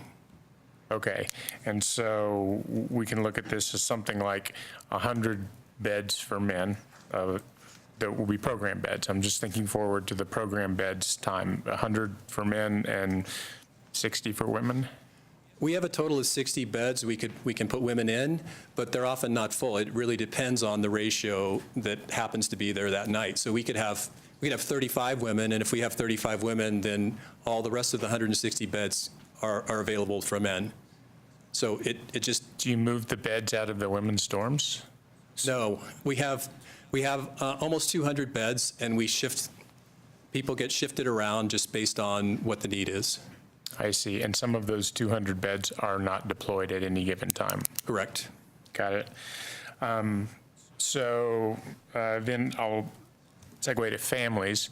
So how, and maybe this question is more for Karen, but when a family comes to navigation services, will they always be diverted to EFA and not to the shelter if they're going to have program beds? How will the families who are unsheltered be handled? So we're rolling out the navigation services and coordinated entry for the single adult system first. The system of the family emergency system works pretty well through EFA, so we're not making any changes to that right now. I think the long-term vision is to have all homeless services have, really robust assessment, intake, coordinated entry, so that it's kind of a one-stop shop. But right now, on the family side, that system's working pretty good. We want to pilot this, just standing up the system for single adults, because that's where we have the most need and the biggest issues right now. So if a family happened to come into the coordinated entry site and they were a family, they would be referred to EFA. Got it. And just a reminder for those who might be watching and who haven't heard this, about half of the homeless that we are aware of in Boulder County are families, and so they're often not nearly as visible, and that's a separate program that helps them. So finally, the last subject is the sexually violent predator question. I assume that subject will come up at the Good Neighbor meeting, and I was curious how you were thinking about addressing it there. We will take feedback on that. Really, the Good Neighbor meeting is to be focused on the changes that we're making. But if neighbors come with comments and concerns and questions about other aspects of the shelter, we'll certainly have those conversations and capture that feedback. Okay. And Karen, if somebody comes in through navigation services who's identified as a sexually violent predator, either actively being monitored on parole or having previously gone through parole and now not in the system, are there any plans for how that will be addressed? We haven't developed a plan for how that will be addressed, but we can certainly talk with the police chief and the service provider. And presumably maybe the parole board as well, because it would seem like potentially here, we've learned about the halfway house, and that probably isn't appropriate for ones that may be off of parole, but for ones who may be on parole, perhaps that could be an option, so that we have yet another way to divert those folks into places that are equipped to deal with their particular characteristics. That's it. Okay, wait a minute. We have Andrew and then you. Greg, so what I took from the earlier line of questioning, that when we're talking about sobriety, it's alcohol sobriety, right? That's because that's what you can test for. Right. Yep. And then sobriety means the lack of any alcohol in the system that's detectable. Right. Okay. So do we, when the sobriety requirement that was put in place that's being discussed going forward, when that was put in place, do you know if there was any, what the basis was for saying that, no one, basically the people need to abstain from alcohol to benefit from homeless services? Yeah, I think the basis for that, again, this goes back probably 20 years now, was that for somebody to transition out of homelessness, they needed to have some source of income to pay some kind of rent somewhere to somebody, and that their ability to do that if they were not sober would be really difficult for them to transition into housing. Not being sober and not having income would be really challenging. But when you say sober, again, that's not drunk or not drunk, it's not having any alcohol whatsoever. And so I guess the question is, do you know of any studies or otherwise that suggest that if you have a beer a day, that you can't earn an income, or that you otherwise will be challenged in terms of being able to get yourself out of homelessness? Well, I think that's why we're changing the system. Okay. And it's because I don't think that we have strong data to suggest that you can't be housed if you cannot meet those two requirements of sobriety and income. And in fact, we've proved it with our permanent supportive housing program that you don't have to be sober to be able to be housed on a permanent basis. So I think we're catching up with what the data has shown and what our own programs have shown, is that those requirements probably weren't necessary. Thanks. So I have Mary, and then hopefully we can get to the public hearing. So I'm not sure if this question is for you, Greg, or for Karen, but the management plan has a transportation section. And so my first question is it likely that folks in the program beds will be employed? Some will. And if they are employed, is it a possibility that they might be getting off work very late at night? Yes. So given that there's a transportation section in the management plan, have you thought about how folks would get from work after there are no buses running and Via Mobility Services isn't running? How would people get back to the shelter? So we do hand out bus passes on a very limited basis for people who have extenuating circumstances, and that might be one of them. I'll remind everybody that we still anticipate running the free bus service that we provide through Via Mobility Services every day, picking up at downtown at 5 o'clock and coming up to the shelter, and then picking up at the shelter 8 a.m. in the morning and going back to the downtown area. So we anticipate that transportation to continue. And then, the exceptions to the rule, we deal on a one-on-one basis. So you would provide there's an assurance that there will be transportation if somebody gets off at 2 a.m. in the morning? I can make no assurances, but we look at those situations on a case-by-case basis, and if we can help, we do. it depends on our ability to have bus passes and our budget and a lot of things. So I would hate to make commitments that I couldn't follow up on, but traditionally that's what we have done.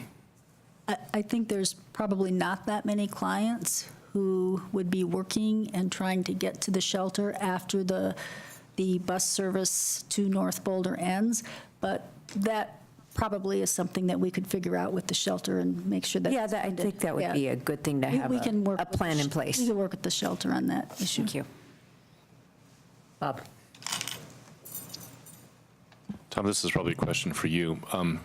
Going back to Sam's line of question on sexually violent predators, if council wanted to limit or eliminate the number of sexually violent predators that resided at the shelter, would the best way to do that be through the management plan or through a separate ordinance relating to land use? I would recommend doing it through an ordinance relating to land use. You have more authority there.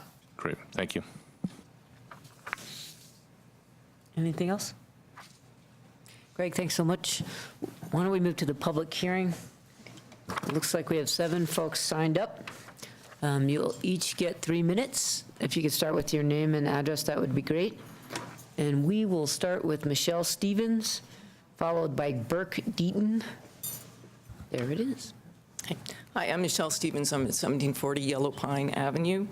And I came tonight because it's September 19th, and the Good Neighbor meeting's October 2nd, but the city is going to be starting its new homeless strategy on October 1st. And I went and I looked online at the requested changes to the management plan, and they're minor edits, and they're vague. The wording is vague, and I don't know. I think you need a big rewrite for this management plan, and I don't know how you're going to get that done before October 1st with any kind of neighborhood input. You're requesting big changes to the shelter at a time when the relationship with the surrounding community is strained because of the events over the summer.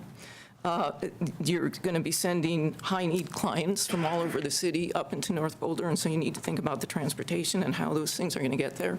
So what I'd like to see in the management plan is something that addresses a policy on parole beds, which are not in the current management plan, something that addresses a policy of acceptance of violent offenders for those parole beds, which is not in the current management plan, a policy on sexually violent predators or an ordinance regarding sexually violent predators.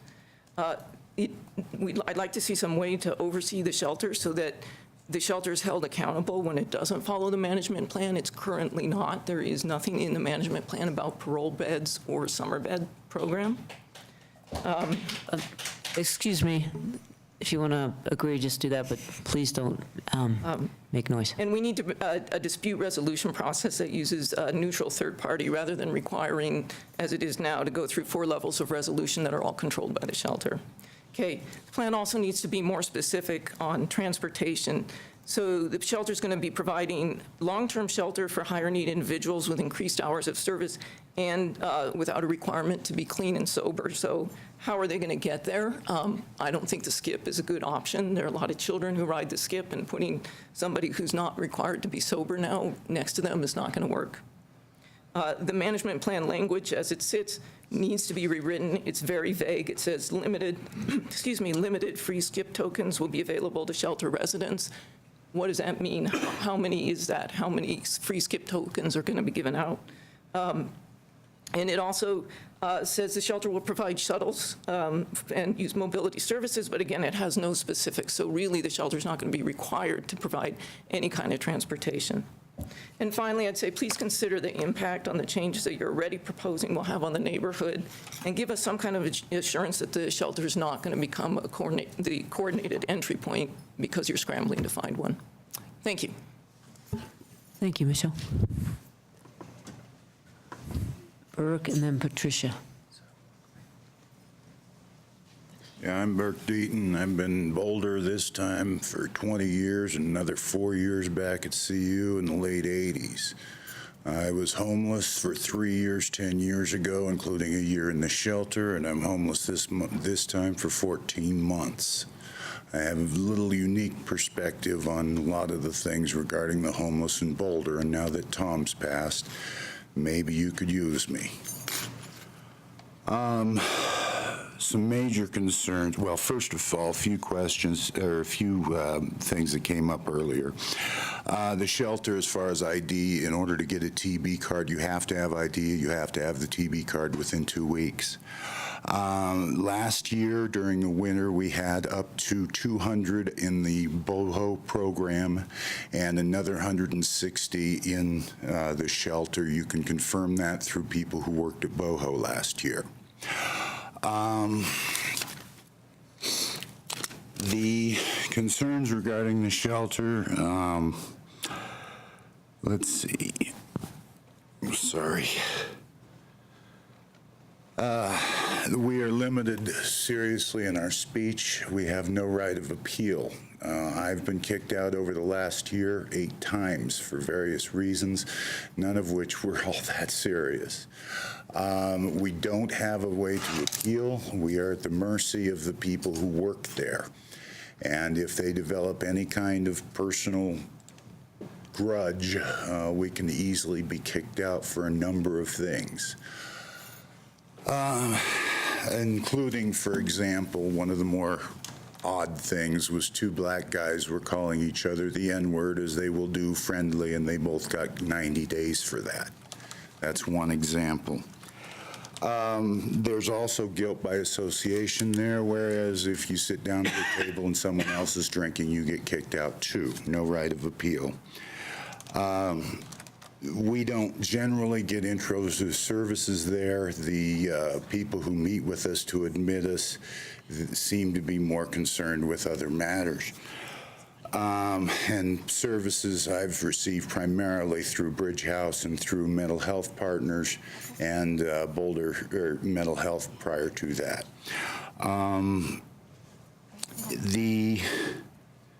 If we're not in by 7, we're out for the night, and they don't fill the beds if we're kicked out, and that's something that I think could be addressed too. The problem with the addicts and alcoholics, of course, the alcoholics and, of course, marijuana users are far easier to detect. The way things worked before in Boulder amongst the homeless is we knew each other a lot better. And we also communicated with the police. We communicated with the service workers and everybody else a lot better than we do now. As a result, when someone was a problem in Boulder, and not just by addiction or something, but an actual problem, they usually didn't last too long. I have other things to say, but my time's up. Thank you for listening. Hang on one second. Yes. Yeah. Mr. Dayton, thank you for coming and speaking. Your last comment, can you repeat that? Beside the, what was the last comment you made before? You said you had a lot more to say. Oh, I do. I mean, there's a bed bug issue with the heat treatment there, and it's spread through a few of our houses who have homeless people there. They need to chemically treat it. There's not really another option. But mostly my concern would be knowing the homeless, right? Yeah, that was it. It's the issue of, you said in previous years, you know, the group in Boulder, they knew each other very well and worked well together and communicated well with the police. So what do you attribute this decrease in communication? Very simply, it's the feeling that we get when we have laws like no smoking downtown without adequate signage or no smoking areas. That also decreases the number of snipes that we can get, half-burnt cigarettes, which used to take care of us. Now we bum more than we used to. No sleeping in parks. When you get a ticket and you're homeless, you end up leaving town. That decreases the number of regular travelers we used to have who came through town every year and would actually defend the city. We still have a number of homeless, like Carl and JT, who will clean up our bus stops. It is unusual for us to have homeless who defecate at our sidewalks, who spread graffiti downtown. These are the things that have happened as a result of an increase of anger at Boulder because of these kind of rules that tend not to affect the standard Boulderites.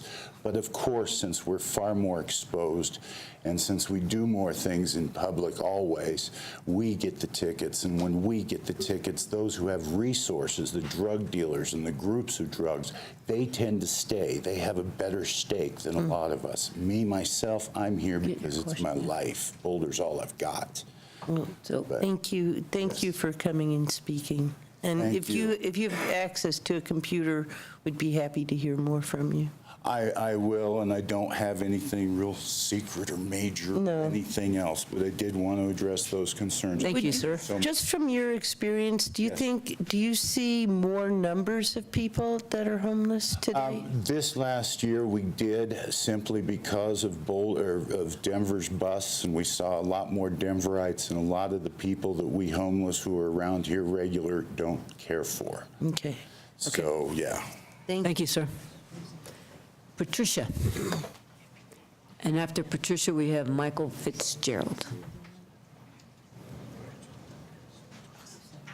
Hello, I'm Patricia DeAngelis Ratner. I'm the committee for a Safe North Boulder, and I live in North Boulder. I've come and spoke with you before. And without repeating everything that Michelle said, I think she hit it on the head in terms of you're moving forward with all these changes in terms of the homeless structure and particularly the shelter in North Boulder, and yet you have a terrible relationship. I've been up here to speak 3 times. Over 1,200 people have signed petitions. You know, we've talked about the ordinance. Mr. Yates proposed we move forward, and then at the last minute, your law director says, no, we'll give recommendations. This management plan, management agreement is one of the looseliest written documents I've ever seen. You don't have any definitions in the documents regarding qualified residents, coordinated entry process. But overall, most importantly, you're not going to get the cooperation in the neighborhood when you haven't addressed the SVP issue. I don't come up here because I want to be on TV, and people don't sign petitions. You're supposed to respond when we have issues. You're supposed to solve them. And you're just railroading right through with, okay, we're going to change the procedure at the shelter, haven't addressed the SVP issues. The neighborhood is the meeting on October 2nd is going to be extremely difficult. I've got a list of things I was going to talk about that should be amended in that agreement. You have to address the safety issue in the SVPs. And then on top of that, you want to bring in high needs people. You talk about alcoholism. You haven't seen the meth users with rotten teeth around the property. You haven't seen the needles on the tree lawns around the property. The alcoholism is the least of your problems. So as a homeless person, I can come to the shelter. You'll send me to the long-term if I'm high needs.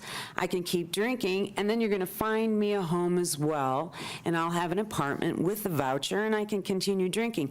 I don't hear anything about the jobs piece of it.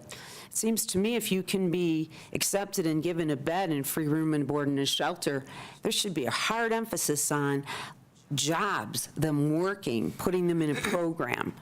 And I think you need to look at some more of these issues, not just take people off the streets, find them rooms. And lastly, you've got 160 beds in North Boulder, 30 additional beds out of the 54, I think it was, you talked about that you could put people in with vouchers. You have the majority of homeless people being sheltered in North Boulder. And I think what you're telling the young people in North Boulder is sell your house. Sell your house. Thank you. Thank you, Patricia. I need to make an announcement that Channel 8 is working, but because of the power outage, the web stream has frozen. So if people want to watch, they can do so on YouTube because the live stream is frozen. So all the people who are stuck on the frozen live stream now know to switch to YouTube. Hey, the media person said to make the announcement. Better to announce it than Yes, we tried. Michael Fitzgerald. And you're pooling with, are Kevin and Evan? Yep. Okay, you'll get 5 minutes. Michael Fitzgerald, 1940 Walnut Place. I'm a voucher. Goes with me, but I plan on staying. Thanks. I think we're on our way, finally. A lot of holes, though, still.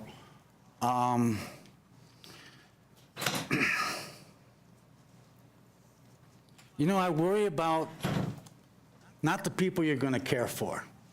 I don't worry about the 160 that are going to live up at the shelter. I'm not going to worry about them. I'm not going to worry about the people that are been at the whole summer at the Path to Home program. I'm going to worry about those people that won't make it in those programs. People like me. I did not qualify for housing, sheltering, or any program that Greg used to offer 5 years ago because I did not pass the VI SPDAT. And mainly because I'm a functional alcoholic then, so I could make it in drunk, 90 days, then I was out. You know, you're putting people out for a lot longer than just 90 days. You're putting them out for probably the rest of their life because you're not offering them a chance for temporary housing during at least through the winter. And this is a great number. We're looking at the point in time last year taken, numbers were 600. I don't think that number has decreased that much. You know, we won't know. But we're looking at 210 people we're looking at right now, starting October 1st, that will get something. What about the rest? People haven't come down from Netherlands yet. Still pretty nice up there. People haven't settled from Lafayette yet. You know, you say the shelter is Boulder County. Well, there's people in Longmont that love the shelter. There's people in Lafayette that love the shelter. They found something in Lafayette for the summer that may not last for them. We can't surf couches all our lives. That works for a little bit. We can't find boyfriends and girlfriends. That doesn't last forever. Eventually, those people will feed into our city streets again, get back into Boulder. And I'm seeing it. I'm running into people I haven't seen for 3 years. They're coming back because they like it here in Boulder. And these are people I met in 2007, 8, 9, and 10. So, and those people may not qualify, they may qualify for the program. I love the program. You know, I wish it was around when I was there. I'm a pre-boho. You know how hard that was? I had 90 warm days in the winter. That's what I look forward to. The rest of the time, I was getting caught in places you wouldn't want anybody to be in. I mean, I don't know how many alleys I can count that I would get behind a dumpster and wrap myself in my emergency blanket that the shelter gave me. You think that's going to be erased because of this? You need to make sure, and I can't say this enough, that you have a safety net. We don't have a safety net. You're saying 20 days for bad weather. I remember winters we'd have probably 30 days in a row where it was minus something, or 0 and so, you know? It's cold at 30. Try to be outside at 30 degrees, at 3 o'clock in the morning, you can't sleep, and you got an emergency blanket. That's all they gave you. 8 tokens, a meal, and I'm grateful. I'm grateful for that. But 27 days, one winter, I was turned away. And 8 tokens. 8 tokens got me downtown on the skip. then where do I go? I went to Evergreen Fine. I went to a picnic table. I went behind a boulder. You think that stops? It doesn't. People are still going to use it. That's what we got. Thank you, Michael. James Duncan, and then Mike Homner. Good evening, Council. My name is James Duncan. I live here in Boulder, and thanks for your attention and your commitment and compassion in this issue. How we treat the least among us says a lot about who we are. My dad used to say, James, you know what's wrong with you? You procrastinate too much. And I says, oh yeah, just wait. Right.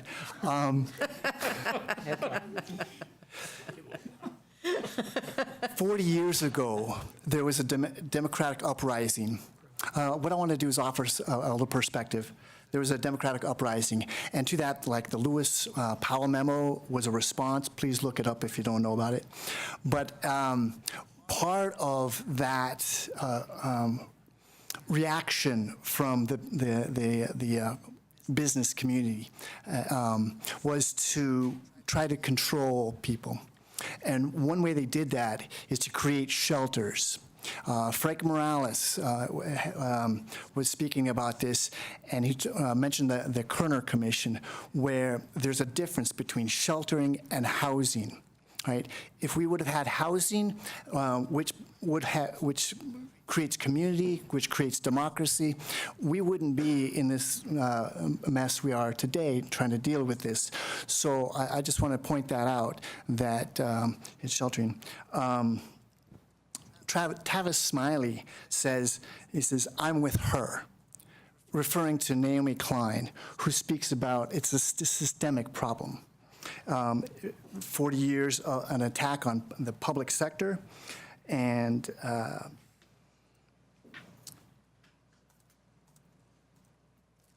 where part of that is a driver of that is this inequality. So what I wanted to try to do is bring in that inequality causes a lot of the homelessness.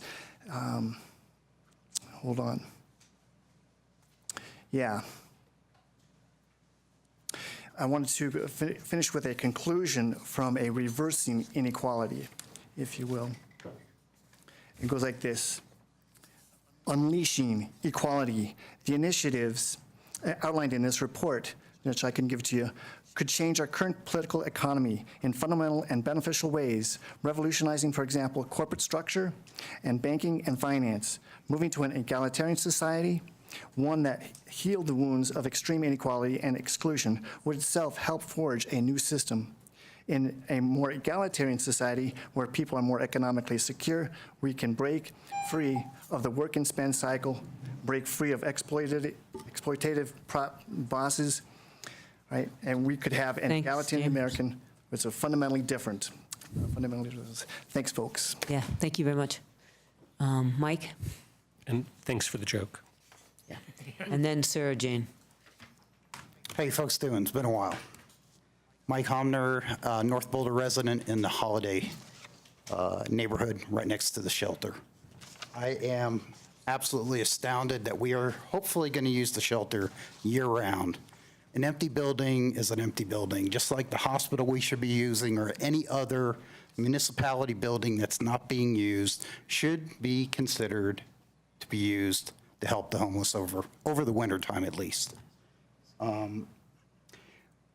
The two ladies that were up here that were talking, and I know they were compassionate and they were worried about everything, but we heard that worry when we did 1157 Lee Hill. We heard the worst of the worst, and I can tell you from being on that committee from start to finish and continuing now on the advisory council, in 3 years we have not had one complaint from the community about that unit. It is an apartment complex. And the reason why I say that is that's what we're going to start seeing. The shelter's going to be a more contained unit. People are not going to be walking around the street. They're going to be inside, hopefully getting services. We can't guarantee that, but that's probably a good thing from there. I'm thankful that we're starting to see more vouchers, okay? I'm really jazzed.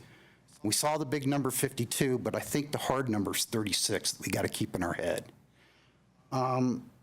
We have said that we are going to accept 160 inside the shelter and 50 to the path to home. That's 210. As Mike pointed out, our point-in-time survey was 600 last year. Those 600 people are here during the winter. Those are our real residents. Not the summertime people, but those are the residents that are here. So that's the real number that we have to wrap our head around in reality. And I don't think we're doing that. We talked about in the work group about an 80-20 split. 80% we're using 20% of the services, and 20% we're using 80%. So we're going to help that 20%. I want you guys, because probably never once have you ever spent the night out being homeless. I want you to think about your 10 digits that you have on your hands and on your fingers. Now take 20%, decide which ones you're going to keep. Because I saw many people lose their fingers and toes to frostbite. So decide which ones are important to you. Because we didn't have that choice. We were stuck walking around freezing. Mike can tell you, and I did it too. You walked around because we couldn't lay down with a blanket. It was against the law. And people don't want to stay by the shelter. They don't want to sleep in a trowel or anything. They want some place to sleep. Thank you, and I have a lot more. I'll send you an email. Thanks, Mike. Sarah Jane Cohen?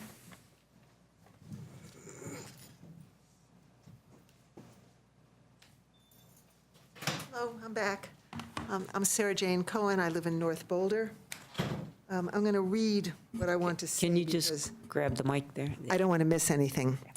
First, thank you for recognizing that the city shares the responsibility for providing shelter and services for the unhoused members of our community. And they are members of our community. I see them every week when we're doing Path to Home at our synagogue, and I've seen some of these people for years. I mean, kids who went to Fairview and whatever. I want to talk about the emergency warming centers, or EWCs, that have been barely mentioned tonight, but that are an important component of this new proposal. I know that you know that the city and the nonprofits who are taking the lead on this issue of homeless services cannot do it without help. And the help is in the form of both venues and volunteers from the faith community. The venues and volunteers will be needed both for Path to Home, for the navigation system clients, and for the emergency warming centers. These venues, by the way, are located throughout the city. They are not burdening one particular neighborhood. So I'd like that myth to be put aside. I have been involved with my synagogue's participation in past and current programs for almost 10 years. I speak tonight only for myself, but I know that people in my synagogue and in many of the other congregations that have worked in this area for years, because there have been a lot of meetings in the last few weeks, agree with what I'm going to say. It is tempting to think about providing emergency warming services on only the coldest or wettest nights. I can curl up at home with my family if I don't have to go and feed somebody because it's not cold enough. I can spend the day doing something other than making soup for 100. I can stop obsessing on a weekly basis about signing up enough volunteers. And of course, all the other people in all the other congregations can do that too. But a weather-dependent schedule is not fair to the congregations, who must keep their facilities free anyway in case they are needed.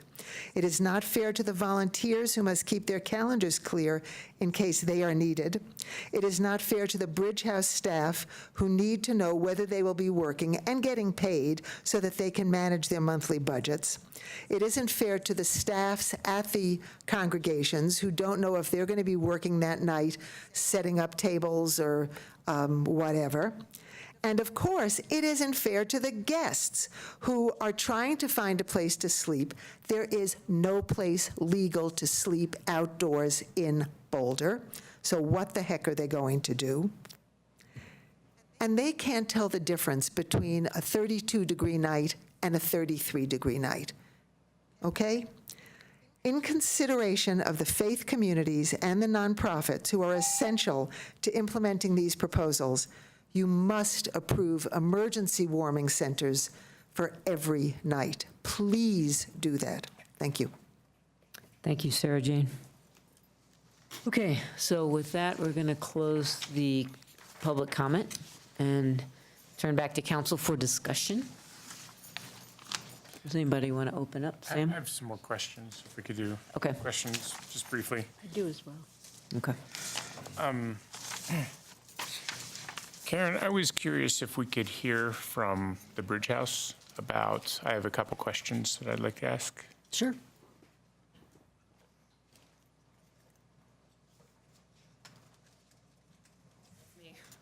That is you? Yep. So thanks for being here. First, I just wanted to make sure I had the number right. In your Ready to Work program, how many dorm beds do you have? 44. 44, thank you. Can you introduce yourself? Sure, I'm Isabel McDevitt. I'm the Executive Director of Bridge House. Thanks. Great. And how do you see Bridge House being part of this? I know that you're probably going to run the navigation services with the current plan, but your Ready to Work program. So we've had a lot of talk tonight about the shelter and people who would be referred to program beds, and then we've talked about navigation services. Will the Bridge House Ready to Work program be referred to out of navigation services?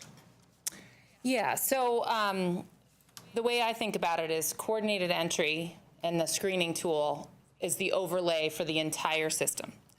And then based on how someone presents in that coordinated entry screen, they will be sent to really one of two programs, either the program-based shelter that we heard a lot about tonight, or the navigation sheltering option, which will be 24/7 and have capacity for up to 50 people.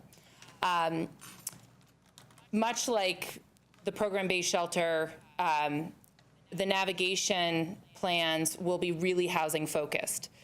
However, the model will be very similar to the program that we piloted this summer called Path to Home, where we'll be working with folks on shorter increments and really looking to develop plans quickly and work to help people exit into housing very quickly.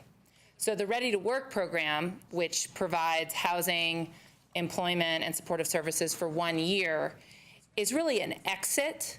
It's not a voucher program, it's not permanent supportive housing, but similarly, it is a housing exit for someone experiencing homelessness. So I envision that those beds will be filled through either folks who get referred to program-based shelter or folks who are referred to navigation. And part of that work with those case managers within either program will help determine who gets into Ready to Work. Got it. And so you do have a sobriety requirement in Ready to Work, is that correct? We do. Okay, so that will be part of the navigation assessment the coordinated entry assessment, where you could have someone with an addiction challenge and they might end up at the shelter, but someone who didn't have an addiction challenge and was able to work might end up referred to Ready to Work dorms? Yes. Okay. Can I just ask one, just follow up on that? Is your sobriety test the same as we heard as the shelters, that is complete abstinence? We breathalyze and we do urinalysis as well. So that covers not just alcohol, but other drugs? Other drugs. Okay. Yeah.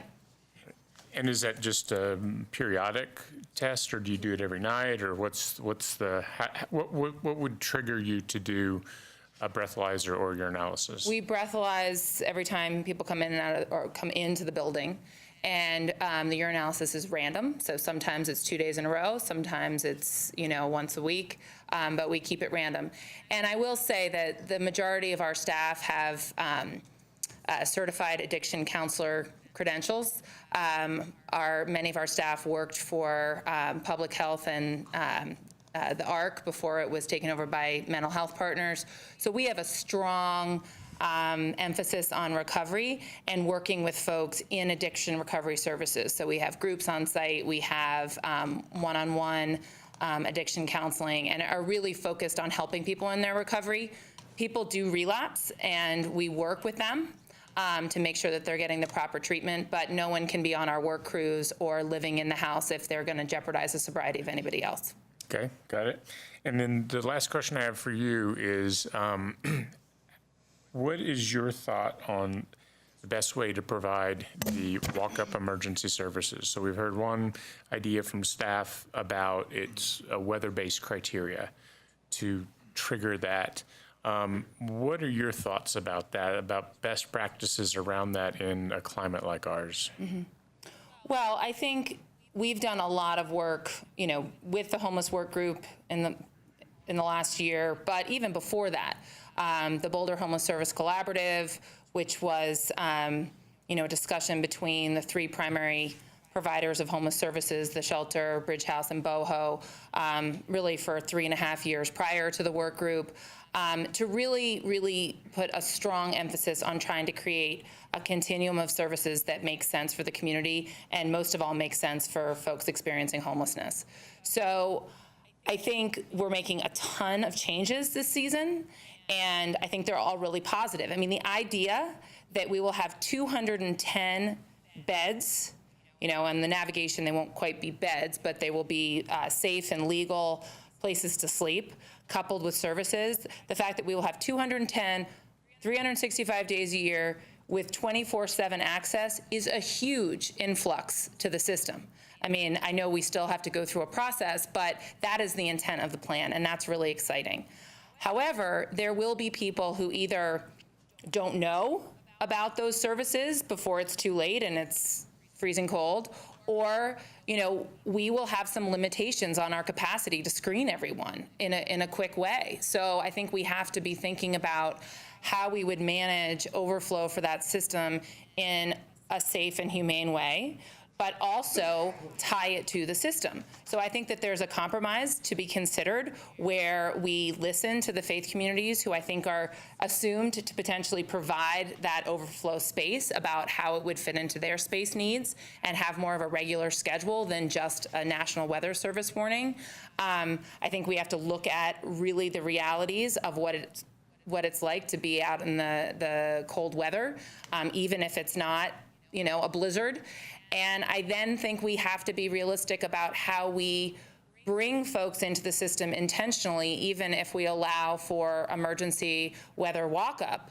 I think, we have to be intentional about very quickly putting them through the coordinated entry process because they might be eligible for something much better, and we should be intentional about doing that. So I would advocate that we spend a little bit more time defining that criteria quickly because winter is coming, and I would advocate that we look at how we integrate it with the system so that it doesn't create an alternate system. Because if we don't do that, it is very possible that we might undo some of the work that we've been done to consolidate and then have an alternate system with folks who are not getting the opportunity to get into either program-based or navigation shelter because they're in an emergency site that is not tied to this overall plan. So you've been running Path to Home during the summer. I assume that's going to continue until this program's really ready to be implemented. What are your thoughts about how Path to Home might be integrated with both coordinated entry navigation services and with the, I'll just call it overflow sheltering that the faith community would help with? Well, so Path to Home is a model that we piloted this summer, which combined walk-up shelter with navigation case management services, transportation, meals, and really that idea of getting people onto a housing-focused plan. We've seen a lot of success. I think I emailed council, with the update on how we did through August. We anticipate continuing to run the Path to Home model. As the navigation provider, we anticipate that we will have a 24/7 space soon, hopefully to bring to the public's consideration soon.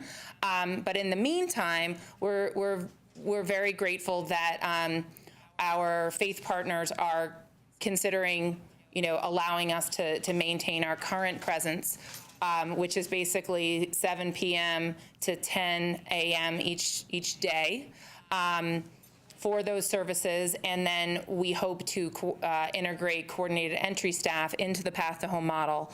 And we will continue our community table dinner program, which is also anticipated to be part of the 24/7 center, but it won't be until we have that space up and running. Thank you.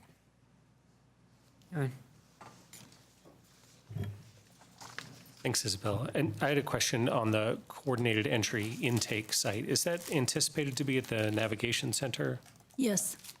Because there was a concern that I believe it was Ms. Stevens brought up about not having that at the shelter, but the intention is not to have it at the shelter. Intention is not to have it at the shelter. Great, thank you. Yep. But is the plan to have it at the shelter to start with? No. Okay. And I'll just ask, how close do you think you are to identifying the place?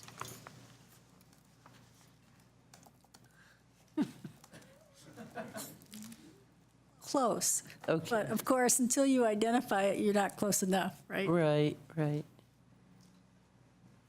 We were hoping you wouldn't ask that question. Okay, well, I think we'll know within the next week and a half. Thank you. Yep. That's great. Okay, shall we? I had a question. Oh, wait, Mary? So we received an email from I forgot the name, I just looked, but I forgot it, regarding Boulder County Cares. And there was a speaker who mentioned the folks that are going to be out there and aren't going to make it to some sort of a shelter. And I was wondering what kind of role, if any, will Boulder County Cares play in this plan? Mm-hmm. So Boulder County Cares program will be subsumed into community outreach in other ways. And I will let Greg kind of talk about currently Boulder County Cares and how that's going to change. So we anticipate that Boulder County Cares, which is the street outreach program of the shelter, will continue, but it will morph. So instead of just handing out materials, we will be much more engaged with our clients, trying to get them to the coordinated entry through the coordinated entry process. So we'll still be doing outreach on the streets, but it may look a little different than what we've done in the past because we will have a different emphasis on trying to get people into the system rather than just, handing out socks. And how will that be coordinated with the homeless outreach team? So I think it's a kind of a referral and support system. So I think the homeless outreach team, they can be referring people to the coordinated entry. They can be working with the street outreach folks. I think it's referral and information, but the homeless outreach team will be able to, you're speaking of the police department, yeah. yes. They'll be able to refer directly to coordinated entry. Thank you. Anything else? Okay, anybody want to start us off? Sure. Okay, Sam. So first of all, I want to say thank you to everybody that's been involved in this process. I know it has been long, and it's taken some flexibility to take a look at doing things differently than we've been doing it for a long time. And for that, thanks to everybody, because I know it has not been easy. But I think what it looks like we have as a plan is an improvement on what we started with. And it looks like we'll have to wait and see what the results are like. But I have a slightly different count of beds that will be available. Yes, it's the 210 beds from the navigation services and the shelter. We've also got our housing department committed to at least another 35 permanently supportive housing vouchers, which is a huge step in the right direction, hopefully to get to 52 this year, which will be fantastic. And then we've got 44 spaces at the Bridge House, which weren't here until about 3 years ago. So we have a capacity of almost 300 that are either permanently supportive housing, which are intended for people's exits, as well as the other shelter spots. Lee Hill Drive as well. What's that? Lee Hill Drive. And Lee Hill Drive, which is relatively recent as well, which is 32 or so, I think. So we've really been taking this issue seriously, and we've been doing it in a way that I'm very hopeful will not be disruptive to the neighbors in North Boulder. I mean, I think there's an outstanding issue of the sexually violent predator question, which kind of is in its own box in my mind, that we need to work with law enforcement, with potential ordinance, and with maybe the management plan of the shelter.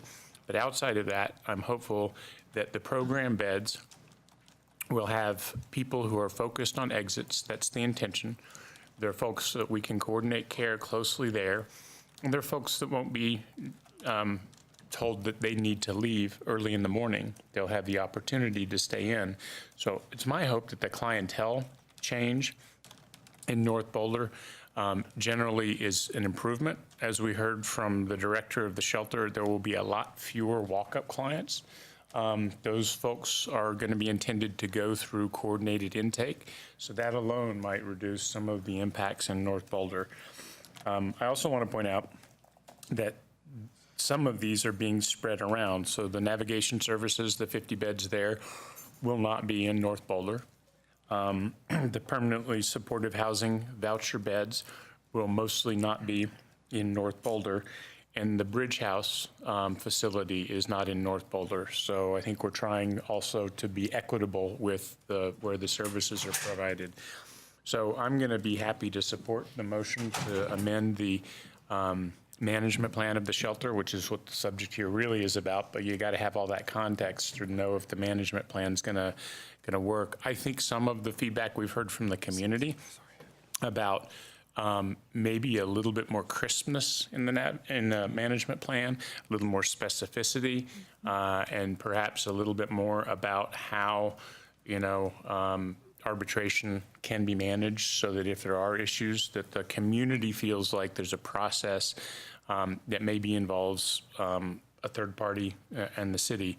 But in general, I think this is a ton of progress. I thank everybody involved for having helped with it, and I look forward to where we land tonight. Aaron? I'll piggyback on that. Just basically agree with everything that Sam just said. That was well put. That I do think that the overall plan is, I think, a huge step in the right direction for homeless services in Boulder, and that's, I think, true for the clients, and it's true for the community as a whole. I think we're going to see better results that are more focused on exits and getting people to better places. I won't make a big speech, I'll leave it at that.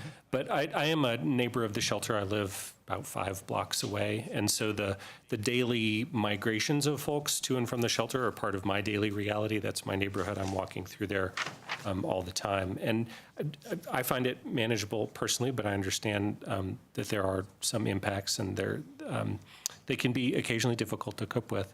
I see these changes as actually making those impacts smaller. Because in the past, you had this, as Greg mentioned, you had 1,600 unique individuals coming to the shelter in a given year. That number is going to go down dramatically, because you're going to have people in longer-term program beds, which I'm sure will have some turnover, but you're going to have more regular folks. You're not going to have the same kind of churn of new people, maybe misbehaving, maybe not.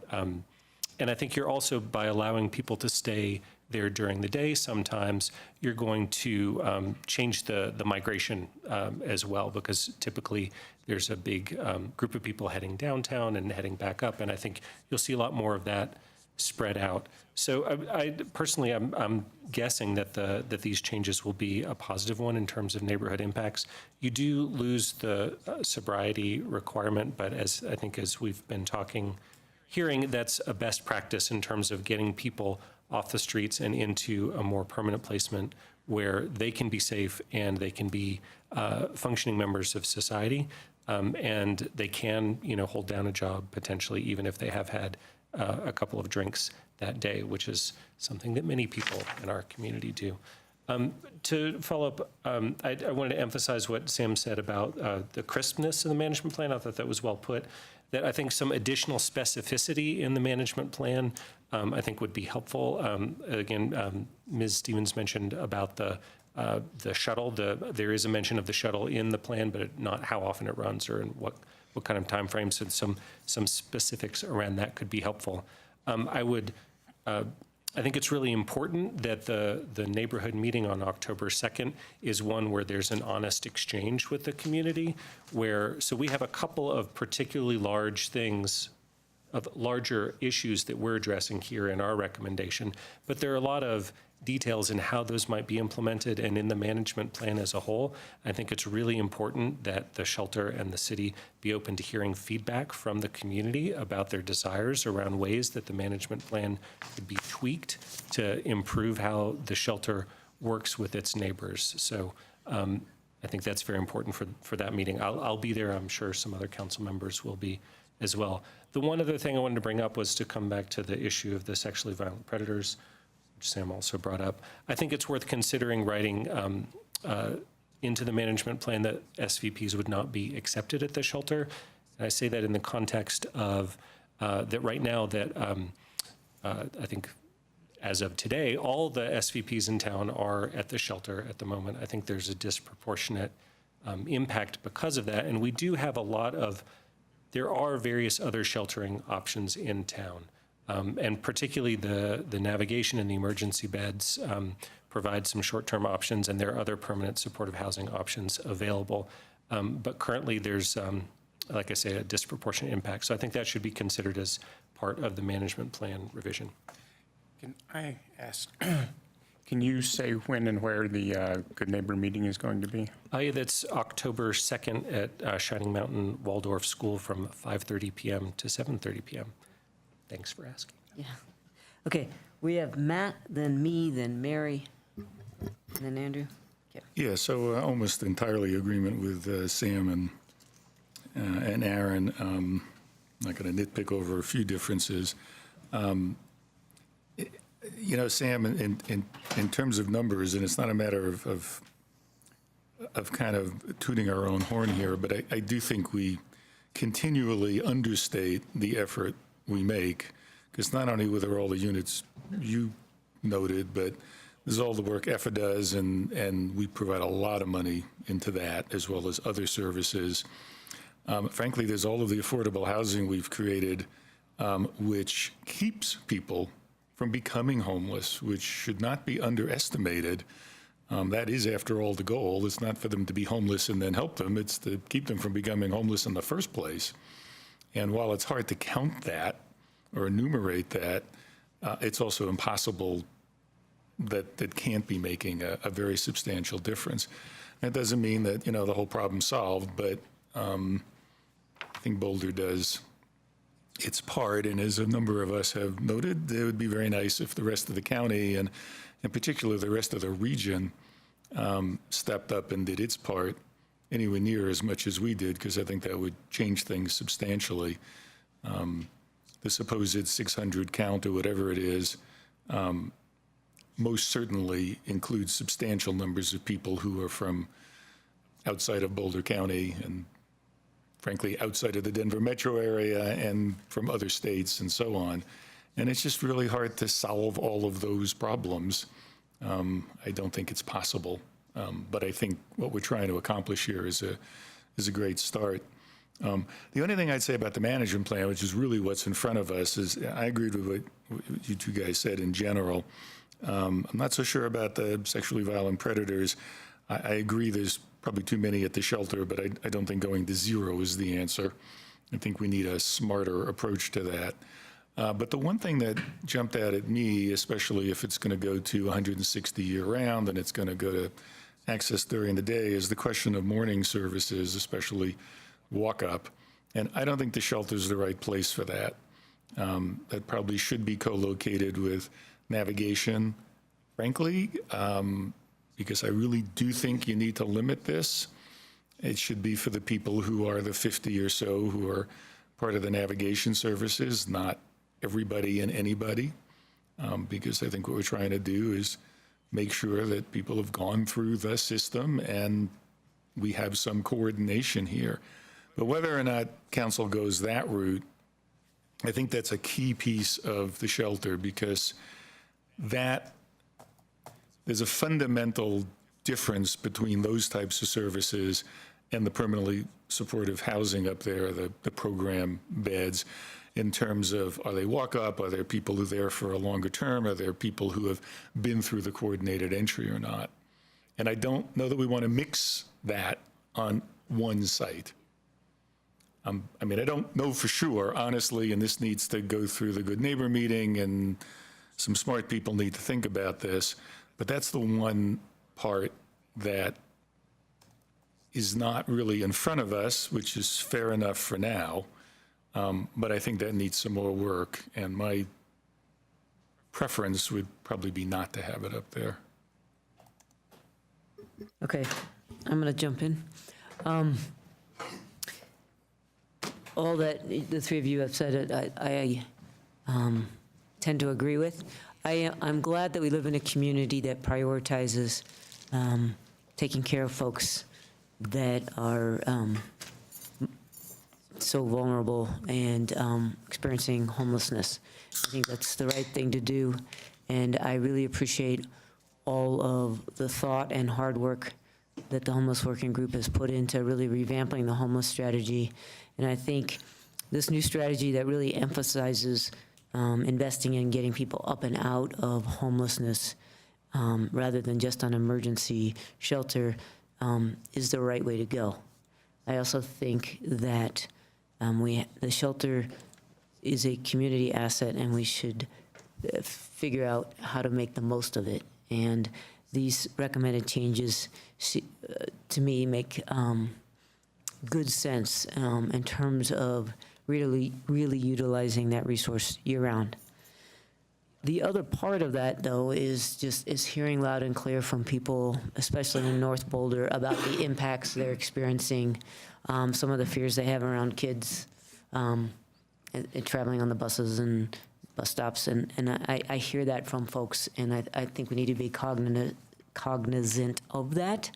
I appreciate, as Sam mentioned, how we're really focused on sort of spreading services across the city and housing opportunities in order to kind of all share as a community in the solutions, and I think that makes a lot of sense.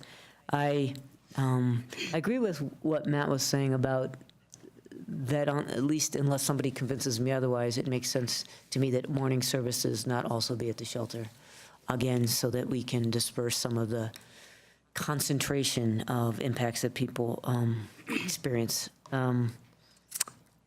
I will unfortunately be out of town for the Good Neighbor meeting, so I won't be there. I do think it's a really good opportunity to hear from neighbors, and I hope it is a model of all that we've learned about public participation. I agree that the management plan could be much, you said crisper, tighter. It could be a little more rigorous. I'll just put that in there. And that there's an opportunity there to further flesh it out based on what is heard at the Good Neighbor meeting, and I hope that happens. The sexually violent predator issue, our problem is we don't have a good solution, but I also hear it loud and clear having a concentration in one neighborhood doesn't feel right or fair. So if we need to, I think we need to figure out a solution to that, to lessen that impact. And I don't think we have a magic bullet yet, but I think that might threaten to upset this positive solution we are moving towards.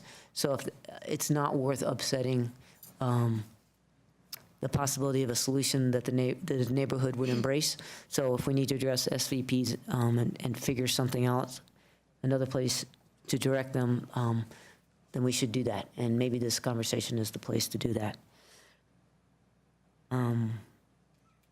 I think that's it. I assume that we're doing a lot of piloting, measuring, responding, improving, and I think we need to commit to the folks in our community that we will continue that process, as we try out the new strategy, that we will be monitoring it and making tweaks as necessary so that it's effective for the clients and workable for neighborhoods. Okay, we have Mary, Andrew, and then Lisa. So I don't have much to add to what my colleagues have already said, which I agree with most of what's been said. I will add that a point that with respect to lifting the sobriety requirements as a criteria being able to enter the program beds in the shelter is actually will likely reduce the number of people that are left outside under the influence and perhaps wandering around in the neighborhood. So that could actually be a better situation for people that live in the neighborhood. I agree with respect to the specificity regarding the management plan, and I think especially around transportation, that is such a critical piece of making people's lives whole. And in particular, anyone that's trying to get back to the shelter after public transportation has quit running. So I look forward to seeing that. I agree with Suzanne. This is a really good plan, and it's something when the mics back there are coming up and saying that this is a step in the right direction. So I think it really is a big step in the right direction, and I hope that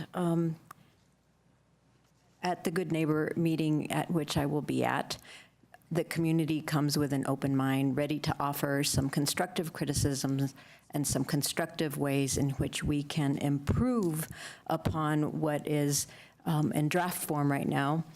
And, and we'll try it out. We'll try it out. And I think we, the council, should be open to changes and perhaps make it a living document for a period of time until things settle out and we know what's working and what's not. With respect to the SVPs and parole beds that were brought up during the public comment, I had an email exchange with Robin Bohannon, who is the director of Boulder County Human Services, and in the exchange, one of the things that she talked about was, because I asked who manages the halfway house that is out on Canyon, and she said that there's a board that was created by the county commissioners, and that their charge is reviewing cases for placement of residents in state-funded halfway houses, and that the charter includes the responsibility to convene and administer the Board of Citizens reviewers, as well as manage the resident service providers. Ultimately, the goal of the entire operation is community safety. Every board representative wears the hat of community member and looks to ensure public safety to the greatest extent possible. So with respect to the SVPs, and especially those that are out in parole, I think we should look to that board and work with them to see how we might be able to improve the situation so that there isn't a concentration up in North Boulder. But again, I hope that the community up in North Boulder does come out with an open mind, ready to make constructive suggestions, and that we will listen and be open to making changes as we go. So I agree. Most everything's been said. I agree with almost everything that has been said as well. We spent a lot of time earlier in the year talking about the actual plan itself with respect to homeless services and how this is an improvement. It's a movement towards best practices, and it's an attempt to really address at a number of levels a more constructive, compassionate, and workable solution to our situation in the city. So we spent a lot of time talking tonight about impacts, because that's really, we spent the time before talking about sort of the reasons for a new program, and I think we'll hear at the Good Neighbor meeting, which I'll be at, plan to be at as well. The impacts to North Boulder, and I'm very sensitive to those issues, and we've heard a lot about them. We've gotten a lot of emails on the subject, and I right now, my take is that this is, and this is, this is something we've thought about and talked about a lot. So this is this idea that this is hopefully an improvement for the problems that we've heard in the North Boulder community. The issue of migration back and forth every day has been discussed, but also just the fact that the type of client is going to be different. And this is somebody that's going to have more ties to the community. And you heard, both with people inside and outside the homeless community say that locals effectively are, they care more about the community and they cause less problems. And if they do cause problems, you know who they are, and folks can deal with that as well.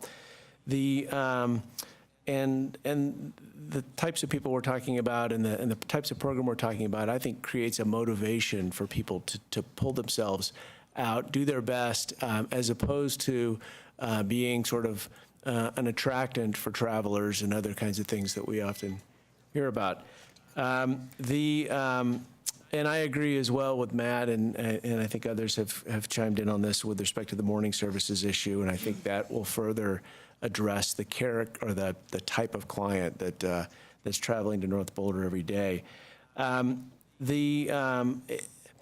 tell you, it's probably evident from some of my questioning. I have some concerns about this continued use of the term sobriety, whether it's in connection with the management plan or whether it's in connection with this neighborhood meeting. I have a lot of people come up to me saying, "I can't believe you want to change the fact that you've got to not be drunk to be in the homeless shelter." And that's clearly from tonight. That's not the test. It's abstinence, and I think it should be called eliminating the abstinence test, not the sobriety test. And obviously, we heard tonight that there is no science or whatnot behind it. And again, we're moving towards, instead of arbitrary rules that may have some sort of moral basis that were created 20 years ago, that we're focusing on actually helping people and trying to find the best solution and being realistic about how we might go about doing that. I just hit the SVP issue as well. I just echo what Zan said. We have some real legal issues here and some other issues that we've got to deal with. There's not a right answer right now, but the concentration issue is important, and I'm certain council will continue to work on that.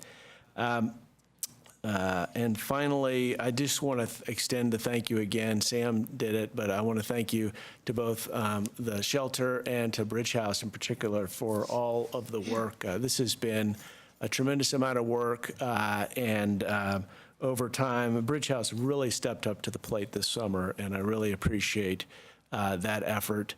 And it took a lot of effort, and the shelter to then undertake addressing the status quo also took a lot of effort and a lot of initiative. So we appreciate that. Jan? Oh, I'm sorry, Lisa, then Jan. So I agree with what's been said, and I'll add my thanks not only to the Boulder Shelter and Bridge House, but also to Boho, who has done an enormous task at providing housing when there wasn't any other place for people to sleep and keeping those people safe. I don't have much to add except that I think this is great in that it really focuses on people's lives and focuses on exits from the streets to something much more constructive. I do think, though, that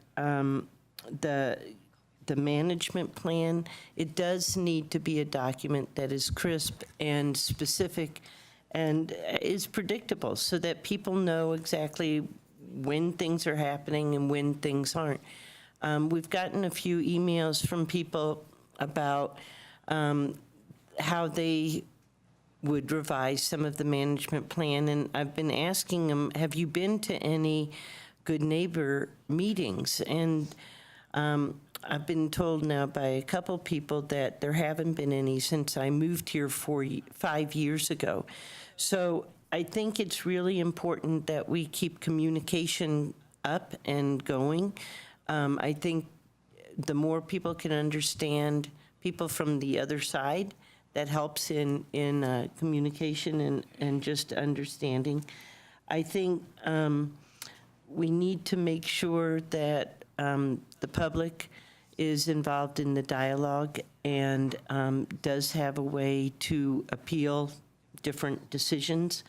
But I think we're on the right step, and the two mics in the back, I think, you know, they told us too, they were excited about this. So I think this is good. And I think we have to give people options, and the best option is a way out. And so I'm happy to support this. And I too will be going to the Good Neighbor meeting on October 2nd, Monday.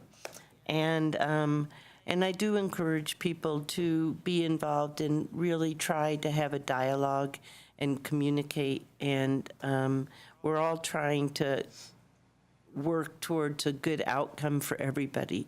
So a good outcome for the community and a good outcome for those people who are not in the best of circumstances right now. So thank you to everyone. Jan? Oh, I just want to say one other thing, and that is the walk-ups in the mornings. I do not think it's a good idea to keep them at the Boulder Homeless Shelter. I do think they're a good idea, but I'd like to have a central place such as maybe the coordinated entry or the navigation services, where people can actually take a shower, can put their stuff in lockers and go out on the street and try and get jobs or whatever. But we need to have some kind of option so that people can come to that in the morning. I just think it needs to be separated from the Boulder Homeless Shelter. Yeah. I agree with all my colleagues. I'm not going to repeat a thing that anyone else has said. I'm just going to say one thing, which is what we do with the homelessness does impact the entire community and the entire area, not just one area, not just North Boulder. Clearly, that has a big impact, but it really impacts the whole area. Two requests I would have. One would be, I think before we have the Good Neighbor meeting, if there's any way to come to a projection of the number of people who would stay in the shelter all day, that might help get people more comfortable with the fact that they're not in and out of the neighborhood all the time. And there may be no way to do that, but if you could try to quantify that somehow so people get a feeling what that might be like. And then the second thing would be, I would just like, with Sarah Jane's concern about all the impact of only doing the 40 weather-dependent days, what was the criteria for that? What were the considerations? You don't have to answer now, but if we did, increase that, what is that? Is it budgetary issues? Is it that Boho's no longer really in operation? What was the criteria there, and would there be some way to relook at that? There's a number of issues. One is we certainly want to be providing emergency shelter, people who are not in programs or services, not interested in programs or services, when the weather is really critical. When Boho is operating and providing sheltering every night as overflow to the shelter on an unlimited basis, what we saw over time was a growing demand and need for walk-up overflow warming centers. The cost was becoming very, very high as this alternative sheltering system was growing, significantly high. So the focus on the strategy being permanent solutions, more and more resources would have had to have gone into emergency warming centers. People who are coming to our emergency warming centers were not going into a coordinated entry system. They were not going into a screening system, a program-based sheltering. So that was a significantly growing portion of demand and need and resources. It is inconsistent with best practice and policy to grow unlimited warming center capacity at the expense of permanent solutions. And that is where we were headed. It is just not consistent with best practice and policy. So there is the need and the desire, of course, to make sure people are safe. There's a safe place for people to go, regardless of whether you're in navigation services or program-based sheltering. But that has to be very clearly defined. And how it was defined to at least test in the new system of services was those days where there are weather advisories, warnings or temperature warnings, advisories, warnings, or watches, to provide those additional days for anybody who needs it in the community, regardless of whether you are in a system. We don't know what that exact number is, but it's somewhere around 20 degrees based, 20 or 21 days during the winter season in this area. So could we expand those number of days to 40 or 50? We could. You could expand it to every night during the winter sheltering season. But that is getting us into an alternative system of services, which is not leading to permanent solutions and is requiring more and more significant resources. It is not something that is proposed or recommended in the strategy, and it's not something we would recommend. But we certainly understand the concern, and what we would encourage is that we test the system out based on how it's been set up, and we monitor that and we adjust that as we go. You good? You good? Aaron? So I was going to bring that up in a minute, but I'll go ahead and tag on to that, because that's the one other piece that I wanted to revisit. Should I hold off on that until we finish the management discussion, or should I talk about warming now? What do you think? Go for it. All right.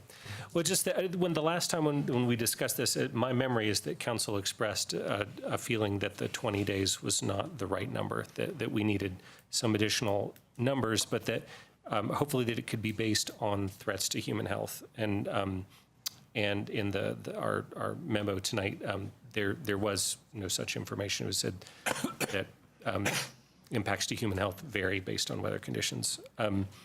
But to me, it seems to me likely that at 20 days a winter that we're not going to get to the bar of keeping people from freezing to death, and so which to me is the bar that we should go at. So I would be interested. I think we should not let it rest at 20 days for this winter as a pilot. But Sam, I liked where you're going with the questioning of Isabel and Bridgehouse about. Maybe looking at some way to have some additional winter sheltering to protect people from the elements, but to coordinate it with our larger sheltering system so that we don't create the kind of parallel and inefficient setup that we could get into if we went every day. So I would just add that we did do that research for you, and we sent that information to you in August. Regarding, because in June you did ask for some information about what constitutes a threat to health or well-being in terms of weather conditions. And what we found in that research is that virtually any weather condition can create a hazard to human health when you are outside, human health or safety. And of course, when the conditions get worse, there's a greater risk. But there is no perfect way of determining what that threshold is. So the threshold you're talking about, is it 20 days, is it 25 days or 40 days, begins to become subjective. Feedback from our service providers are they cannot operate in a system which is not really clear. So our faith community has stepped up to provide sites for severe weather sheltering, and They have said they would be happy to do that and partner with us, some of the sites. But our service providers are saying when they are subjected to lack of clarity about having to stand up emergency sheltering, and we heard this from Sarah Jane tonight too, when you have to stand up emergency sheltering at really 24 hours notice, sometimes less, it has a significant impact on staffing, on location, space, et cetera. So when we're standing up additional sheltering, it has to be really clear. And in these circumstances, weather conditions are not going to be exact. We're not going to be able to have a system that is 30 degrees, 6 inches of snow, and 40-mile-an-hour winds. The system, or the best indicator of severe weather, was when the National Weather Service is saying, we could have some temperature issues, we could have some advisories, there could be a winter advisory, weather advisories, warnings, or watches. So it has to be really clear to make it work for service providers and clients. So whether we say it's 20 days or 30 days or 40 days, we have to be really clear about it, because we are not going to get a service provider to participate with our faith community unless we are really clear. And the reason we have to get clarity is so that when someone is worried about whether we're standing up a shelter, we have criteria and protocols to point to do that, so that we are not becoming unclear about what's triggering standing up a shelter. And I agree with, because our service providers. and I agree with clarity can't as do that. a criteria. It's just the Yeah. question of what those criteria are. Fair enough. Sam?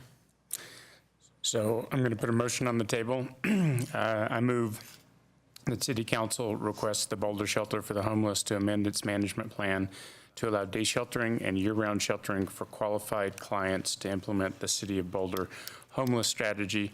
And I would add further that I move that the Boulder Shelter for the Homeless listen closely to the feedback it gets from the community and incorporate that into its plan. Second. You already said what needs to. I think I've said what needs to be said. You want to say anything more? Mary, were you?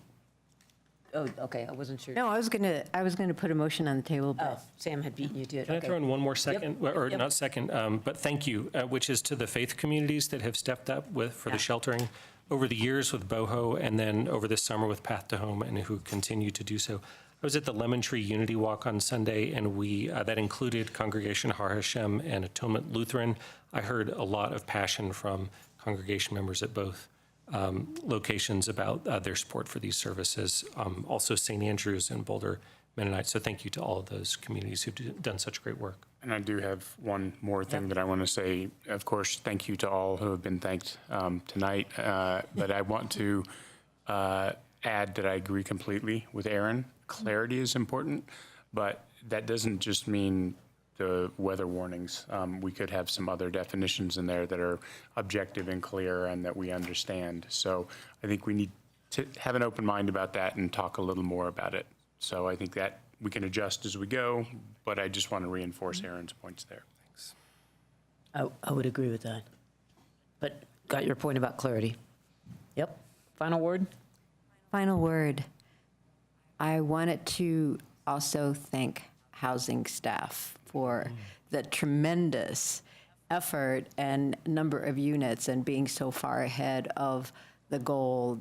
That's just outstanding. So I wanted to make sure that they got thanked in addition to everybody else that did such outstanding work. Now we're just going to raise the standards, you know. Okay. Show of hands. Show of hands. All those in favor of the motion? It is unanimous. All right, thank you, Karen, and everybody. Okay, our next public hearing is the second reading and consideration of a motion to adopt Ordinance 8207, amending Chapter 14-1 Arts Grant Program to update Arts Grant Program processes and setting forth related details. So Matt, this is you. Matt Shazansky, our Arts and Culture Manager. Great. Thank you very much. And I just have a few brief words to introduce this to you. these changes to the charter language that governs the arts grants program, it's an important step that was recommended in the cultural plan. So far, over the past 2 years, the Arts Commission has been implementing changes to the grants program within the 30-year-old language of the existing ordinance. But making these changes would help the commission to make further improvements and to build upon the success we're seeing in how we're measuring both the grants program itself, the processes that we're going through, as well as the outcomes we're seeing in the community. That success we can amplify. There's 5 categories of changes, and just real briefly, there's recommended improvements to the legislative intent language to align with the cultural plan. There is a rule in the ordinance that pieces of art are donated to the city that we feel is not helpful and actually hard to implement. So we recommend removing that rule. The changes improve the review criteria, make the commission better able to execute review criteria and the jury process. It puts the responsibility for final approval of the grants with the Arts Commission, and it simplifies language for clarity and efficiency. So the Arts Commission unanimously voted to recommend that you make these changes and adopt the motion. I'm here for any questions that you have, as well as Lauren Click, our grants coordinator. Great. Mary. Thanks, Matt. I had just one question regarding, you mentioned that the Arts Commission has final say on the grants. Did you all consider adding a council call-up similar to the way Planning Board? Yes, so we would want to make sure that council is fully informed about the decisions. The way it operates right now under the current ordinance is that council has final approval over the grants program with certain exceptions. And basically the exceptions end up being a budget number that's set. Grants over a certain amount go to council and grants under a certain amount do not. So we don't feel that that's enough clarity. So the example that we recommend is that the Arts Commission has final approval and then council is updated through an IP information packet item, and that council's authority lies in approving the budget every year and coordinating with the Arts Commission that way. There are several different ways to do it, and we'd be very interested to hear what you think is the best to operate that. But we feel that because the Arts Commission reads all of those applications, interviews the applicants, and makes that decision, that we can make this an efficient process by letting the approval rest there. Thank you. And I'll just note that this was an issue we discussed at CAC, and it was just simply, there's a lot of different grants programs in the city, and some of them we approve and some of them we don't, and just that we be clear about when we do the criteria for when we decide that. And I know that Jane was going to, I think about it and just apply that rigor to the choices about how we do that, so we're being consistent and it makes sense. Yes. What we're doing is we're having all of the departments in the city that give out grants of one form or another, and we are finding that there are many of them. We're preparing a matrix. We will be presenting it to probably the next council. I think it would be ready before the end of this council. However, there's no time really on your agenda to spend time to look at it. But we will bring it forward, and then the council, whichever one wants to work on it, can decide if they want to make changes or not. But we are going to try to explain why in some circumstances you approve things, and in other circumstances a commission would or the city manager would. So we'll try to make sense of all of that, and if one or two don't make sense, then you can help us make some changes. Okay. But I did like your answer. It's true, there's a lot of work that goes into approving grants. Okay, Lisa and then Jan. So I was going to ask the question Mary asked about call-up. And And what comes to mind, and maybe this isn't the right example, but several years ago, there was a proposal for a piece of material that had the big yes in red. And I don't know if that grant would have come under the Arts Commission. But, Sorry. so can you address that? Yeah, absolutely. So that would have not have been part of the Arts Grants Program. That was done through the public art process. Okay. No, it would not have gone through that same process. It does have approval with the commission and the city manager under the current public art policy. So that's the map of approvals. However, for that project specifically, that was before the current public art policy, so it didn't apply at the time. Okay, thank you. Jan? I very much support this. One thing we've talked about as a council is how do we get out of some of the details? And when we select our boards and commissions, we've talked about how do we empower them more. We're picking art experts and on our boards. So I think they have much higher capability of analyzing these and making decisions than we do. And I very much like the idea of entrusting them and empowering them to do that. So I'll make the motion if... We have to have a public hearing. Oh, we do, okay. Do we have any more questions? Otherwise, we'll turn to that. Right, thanks. Heidi, has anyone signed up to speak? No one has signed up. Does anybody want to speak? Okay, then we'll close the public hearing. Jan? Okay, I'll make the motion. I move that we accept the ordinance amending Chapter 14-1 Arts Grant Program, 1981 BRC to update arts grant program processes and setting forth related details. Second. Who was the second? Oh, thank you. I guess you already spoke? Yeah, I already spoke. Aaron? It's a great improvement. I really appreciate how you continue to improve our arts processes, and thanks for writing us out. Yep. Mary? So I want to specifically thank you for adding the history and heritage. I believe that's an addition, and I think that's a great addition because it now enables grants to organizations like the Museum of Boulder. So I think that's great. Thank you. And I'll just chime in. I feel like arts is on the ascendancy in Boulder, and a lot of it has to do with the good work you're doing. So thank you for helping to elevate that within our city. Okay. This is a roll call vote. Yates? Aye. Young? Aye. Applebaum? Aye. Brockett? Aye. Burton? Aye. Jones? Aye.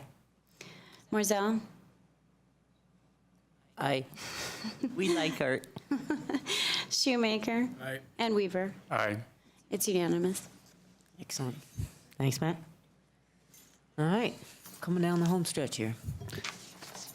All right, the next agenda on your, the next item on your agenda is the continued second reading to adopt ordinance 8201, which is inclusionary housing. And our Deputy Director of Housing, Kurt Fernhaber, is here to make this presentation, which will be short. It will be short. I think it's worth saying, we already had a public hearing on this issue and talked at length as a council, but one of our colleagues, Mary, was not here. So we just wanted to recap where we were, let Mary speak to it, and move forward. So we're Okay. going to get a brief Brief catch-up? catch-up. Yeah.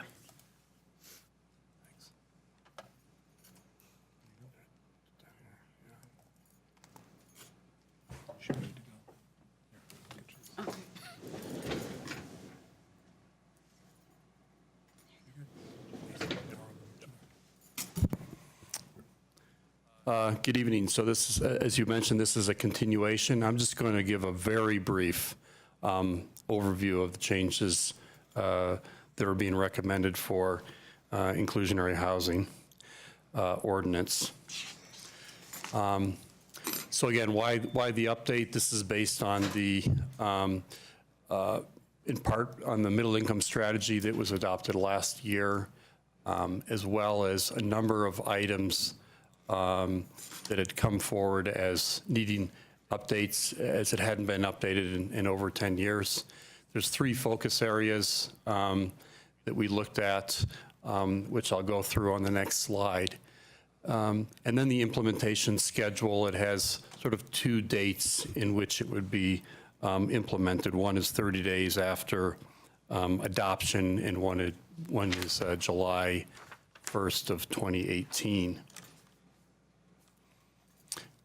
So the first one, and we went through a financial analysis around this to add a 5% middle income affordable housing requirement.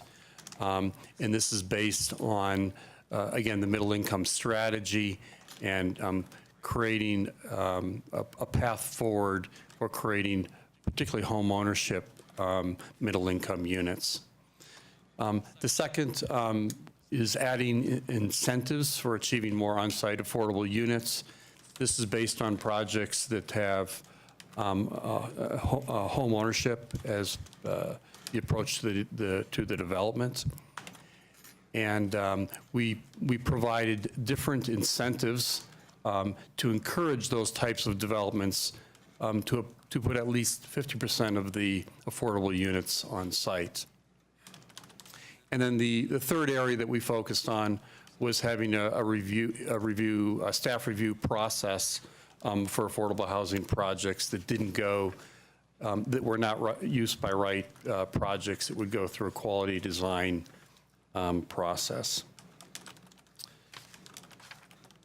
The planning board recommended in a vote of 6-0 to recommend to the city council the repeal and replace of the inclusionary housing ordinance. And then lastly, these are the next steps. City council third reading on consent October 3rd. And then the effective date would be 30 days after that.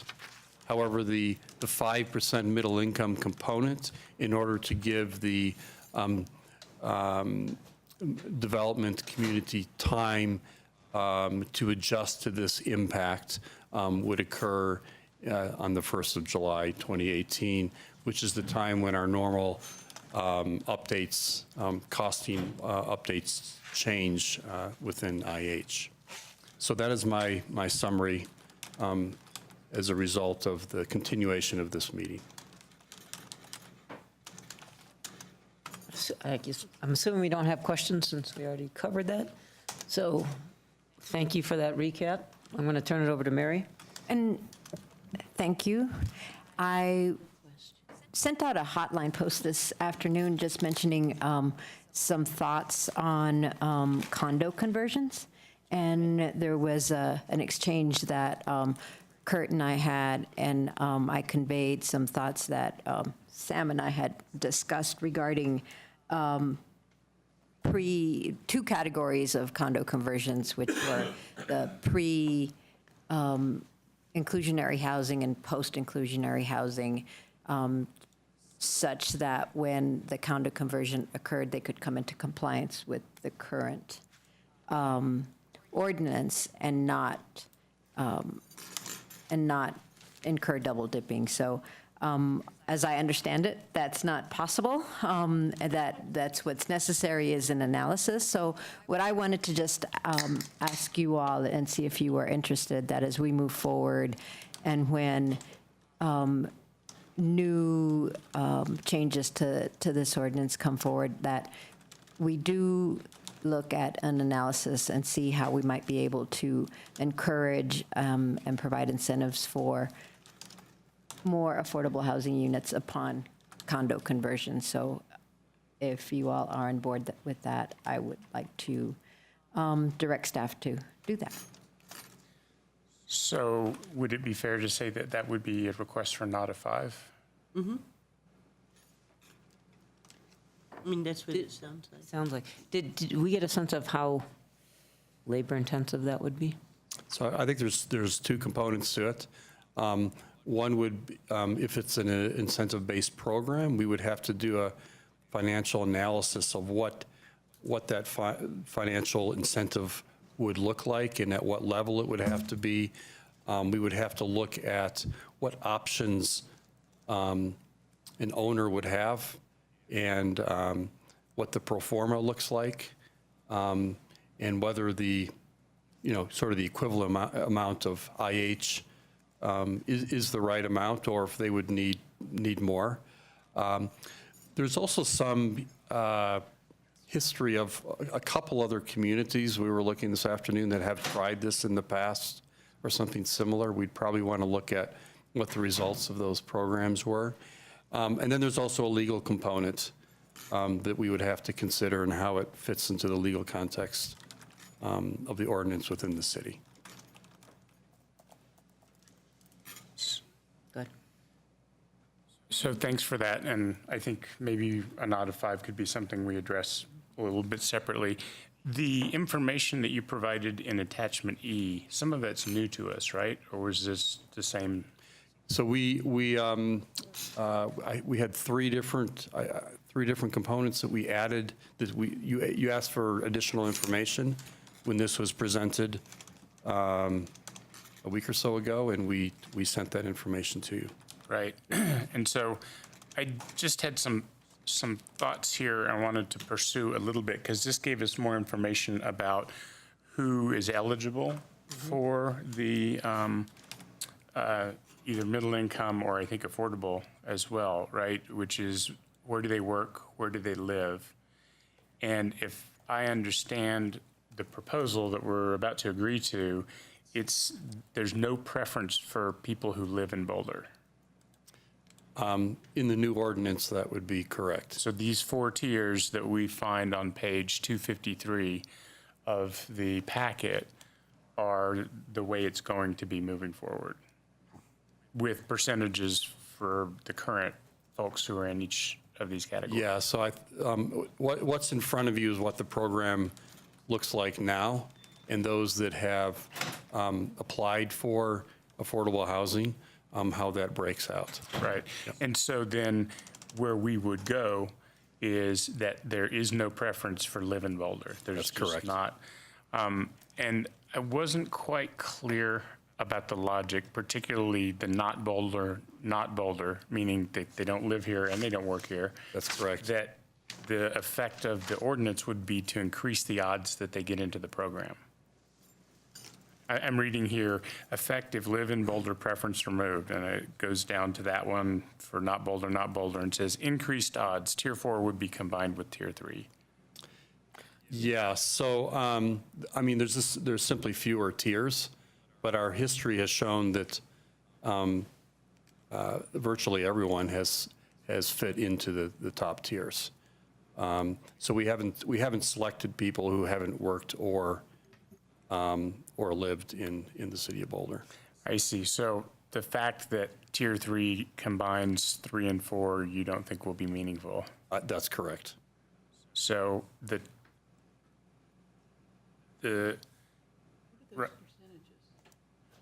76% work and live in Boulder of the current applicants. And so it would take the 8% that work in Boulder but don't live in Boulder, and it would increase their odds because it would combine them in the top tier. Yeah, that also represents those that have applied. So people have applied that haven't worked or lived in the city of Boulder. But their likelihood of being selected because of the tier system is essentially 0. Okay. Well, I don't quite follow the rationale, but I don't think it's such a big deal that I'm going to try and move it. I just thought I would make sure I understood it. Okay, Lisa had one more question. So 2 weeks ago, I brought up the issue about people about looking at, one of the speakers brought up about, does the city of Boulder look at the annual incomes of people who are in subsidized housing? And Michelle, you said no, that we don't do that. But I think since housing is such a needed commodity, especially affordable housing, I guess I would like to have some kind of annual review of people who have gotten into our housing and having it subsidized, but then later their incomes have risen substantially and they could buy their own housing and they no longer need that subsidy. So I don't know how much work that would be, but I certainly would like to look at that or get some comment back on that, because it's not right for people who no longer need affordable housing to still be occupying it. And the only way that the city can identify that is to be requesting annual incomes from people. And I think that's a pretty simple ask. So there's two components to that. For our rental housing, we actually do look at their incomes every year. And once they go over a certain threshold, which is fairly high, they're given a time period when they do need to move out and someone else needs to move in. That system has actually worked pretty well. For the home ownership program, we don't track people's salaries after they move in. I'm not sure, Tom, if you have any feedback on what the legal components would be around that, enforcing people to sell their house. I'm not sure that I've seen that. Yeah, so the challenge, Lisa, is that in our ownership program, the people actually hold the deed to the property, and you'd be sort of evicting them, and I'm not sure we have the power to do that. So the way we keep it affordable is with the deed restrictions, so that when they do resell it, they can only make a certain level of profit, and it stays at an affordable level. That's kind of the deal. I'm not sure how you would structure it so as Kurt says, you toss somebody out if their income got too high from a property that they actually hold in fee simple. I think, Lisa, from our experience, we've seen that generally those people do move out. Typically when their salary gets that high, they start looking at something else that fits their needs better. Yeah. So we see a turnover of about 5% a year. And some of those people are those that would fit into that category. Or you find people that they actually start living somewhere else and they're not using the property in accordance with the covenants. And then we take steps around that as well. Yeah, it's just unfortunate that there's people taking advantage of it, so. Well, I mean. Okay, we have Sam, Aaron, and then Jan. No. So just a real brief comment. Give you names. Yeah. Just a real brief comment on page 254 of the packet. We talk about potential next tools to address middle-income housing needs.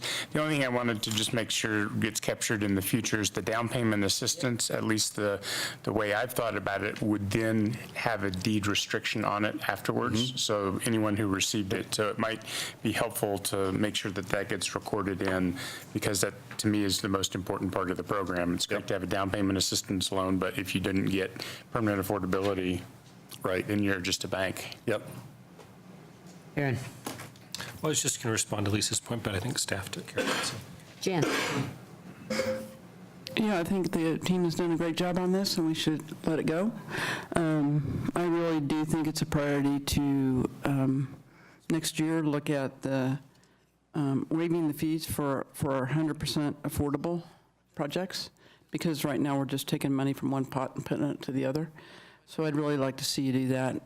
But other than that, I think you guys did some great work on this. Really appreciate it. Okay, I'm going to make a motion then that we, you really want to do that? No. Oh, okay. Somebody make the motion. That we adopt ordinance 8201. Sorry. I'm going to make it. 8201, repealing and replacing Chapter 9-13, inclusionary housing, BRC 1981, and amending and adding related definitions to Chapter 9-16, definitions BRC 1981, in order to include a middle-income housing requirement, incentivize new affordable units on site, create a new design review process, and set forth related details. Second. Okay, I think we talked at length last week, so I'm going to refrain from going on and on, except for to say that this is something we've been talking about doing for a long time, and I think a lot of thought went into it, and it's, I don't know, I'm excited to actually be walking our talk on this one. So I'm glad we're passing it. Not five? Did you say all you wanted to say? Yeah, I did. Okay. So let us vote on this first. Anybody else want to speak to this? We spoke last We time. spoke last week. Okay. This is a roll call vote. Okay, let's vote on that. Young, Aye. Applebaum.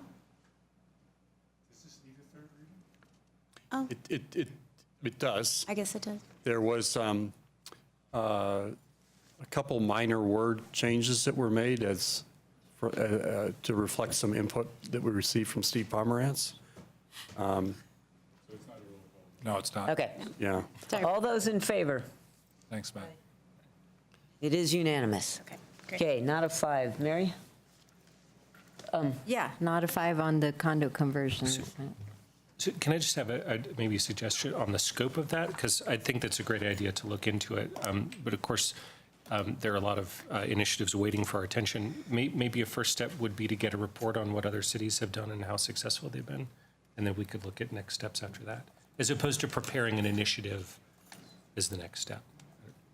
It might be nice to plan this as part of our overall work plan for next year as well, so we can prioritize how it sits against other initiatives.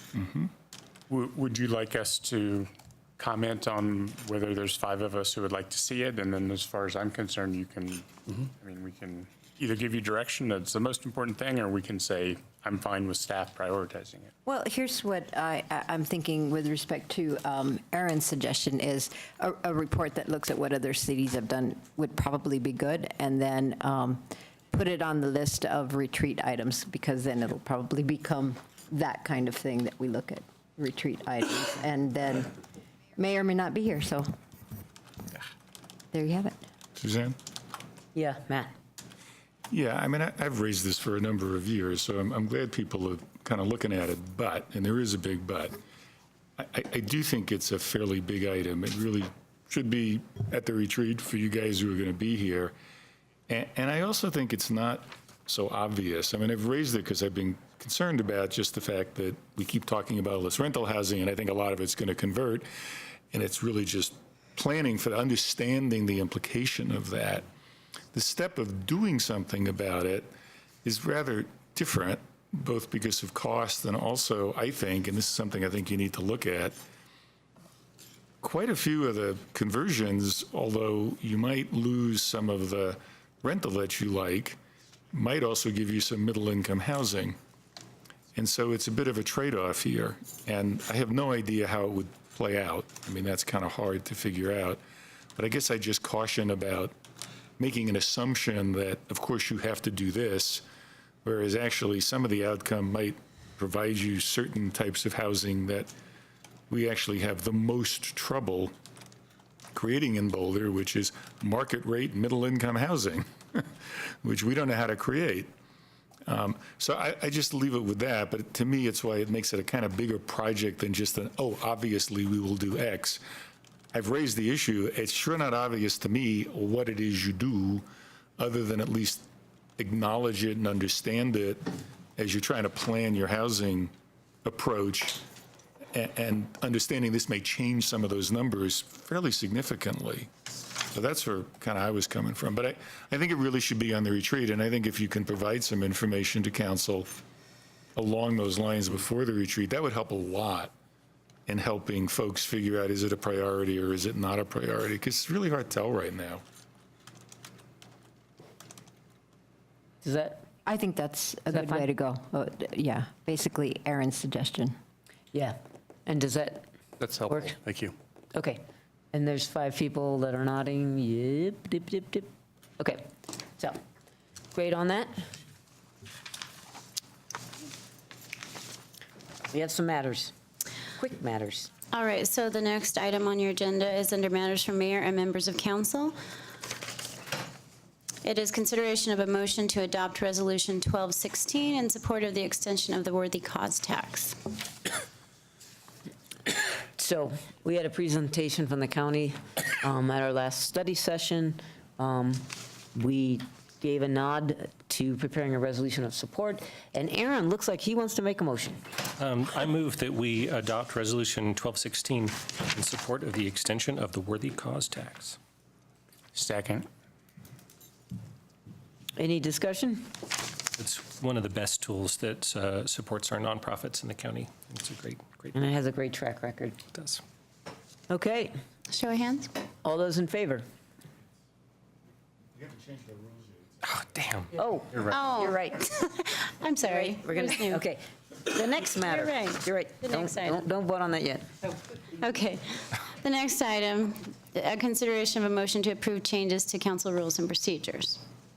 Tom?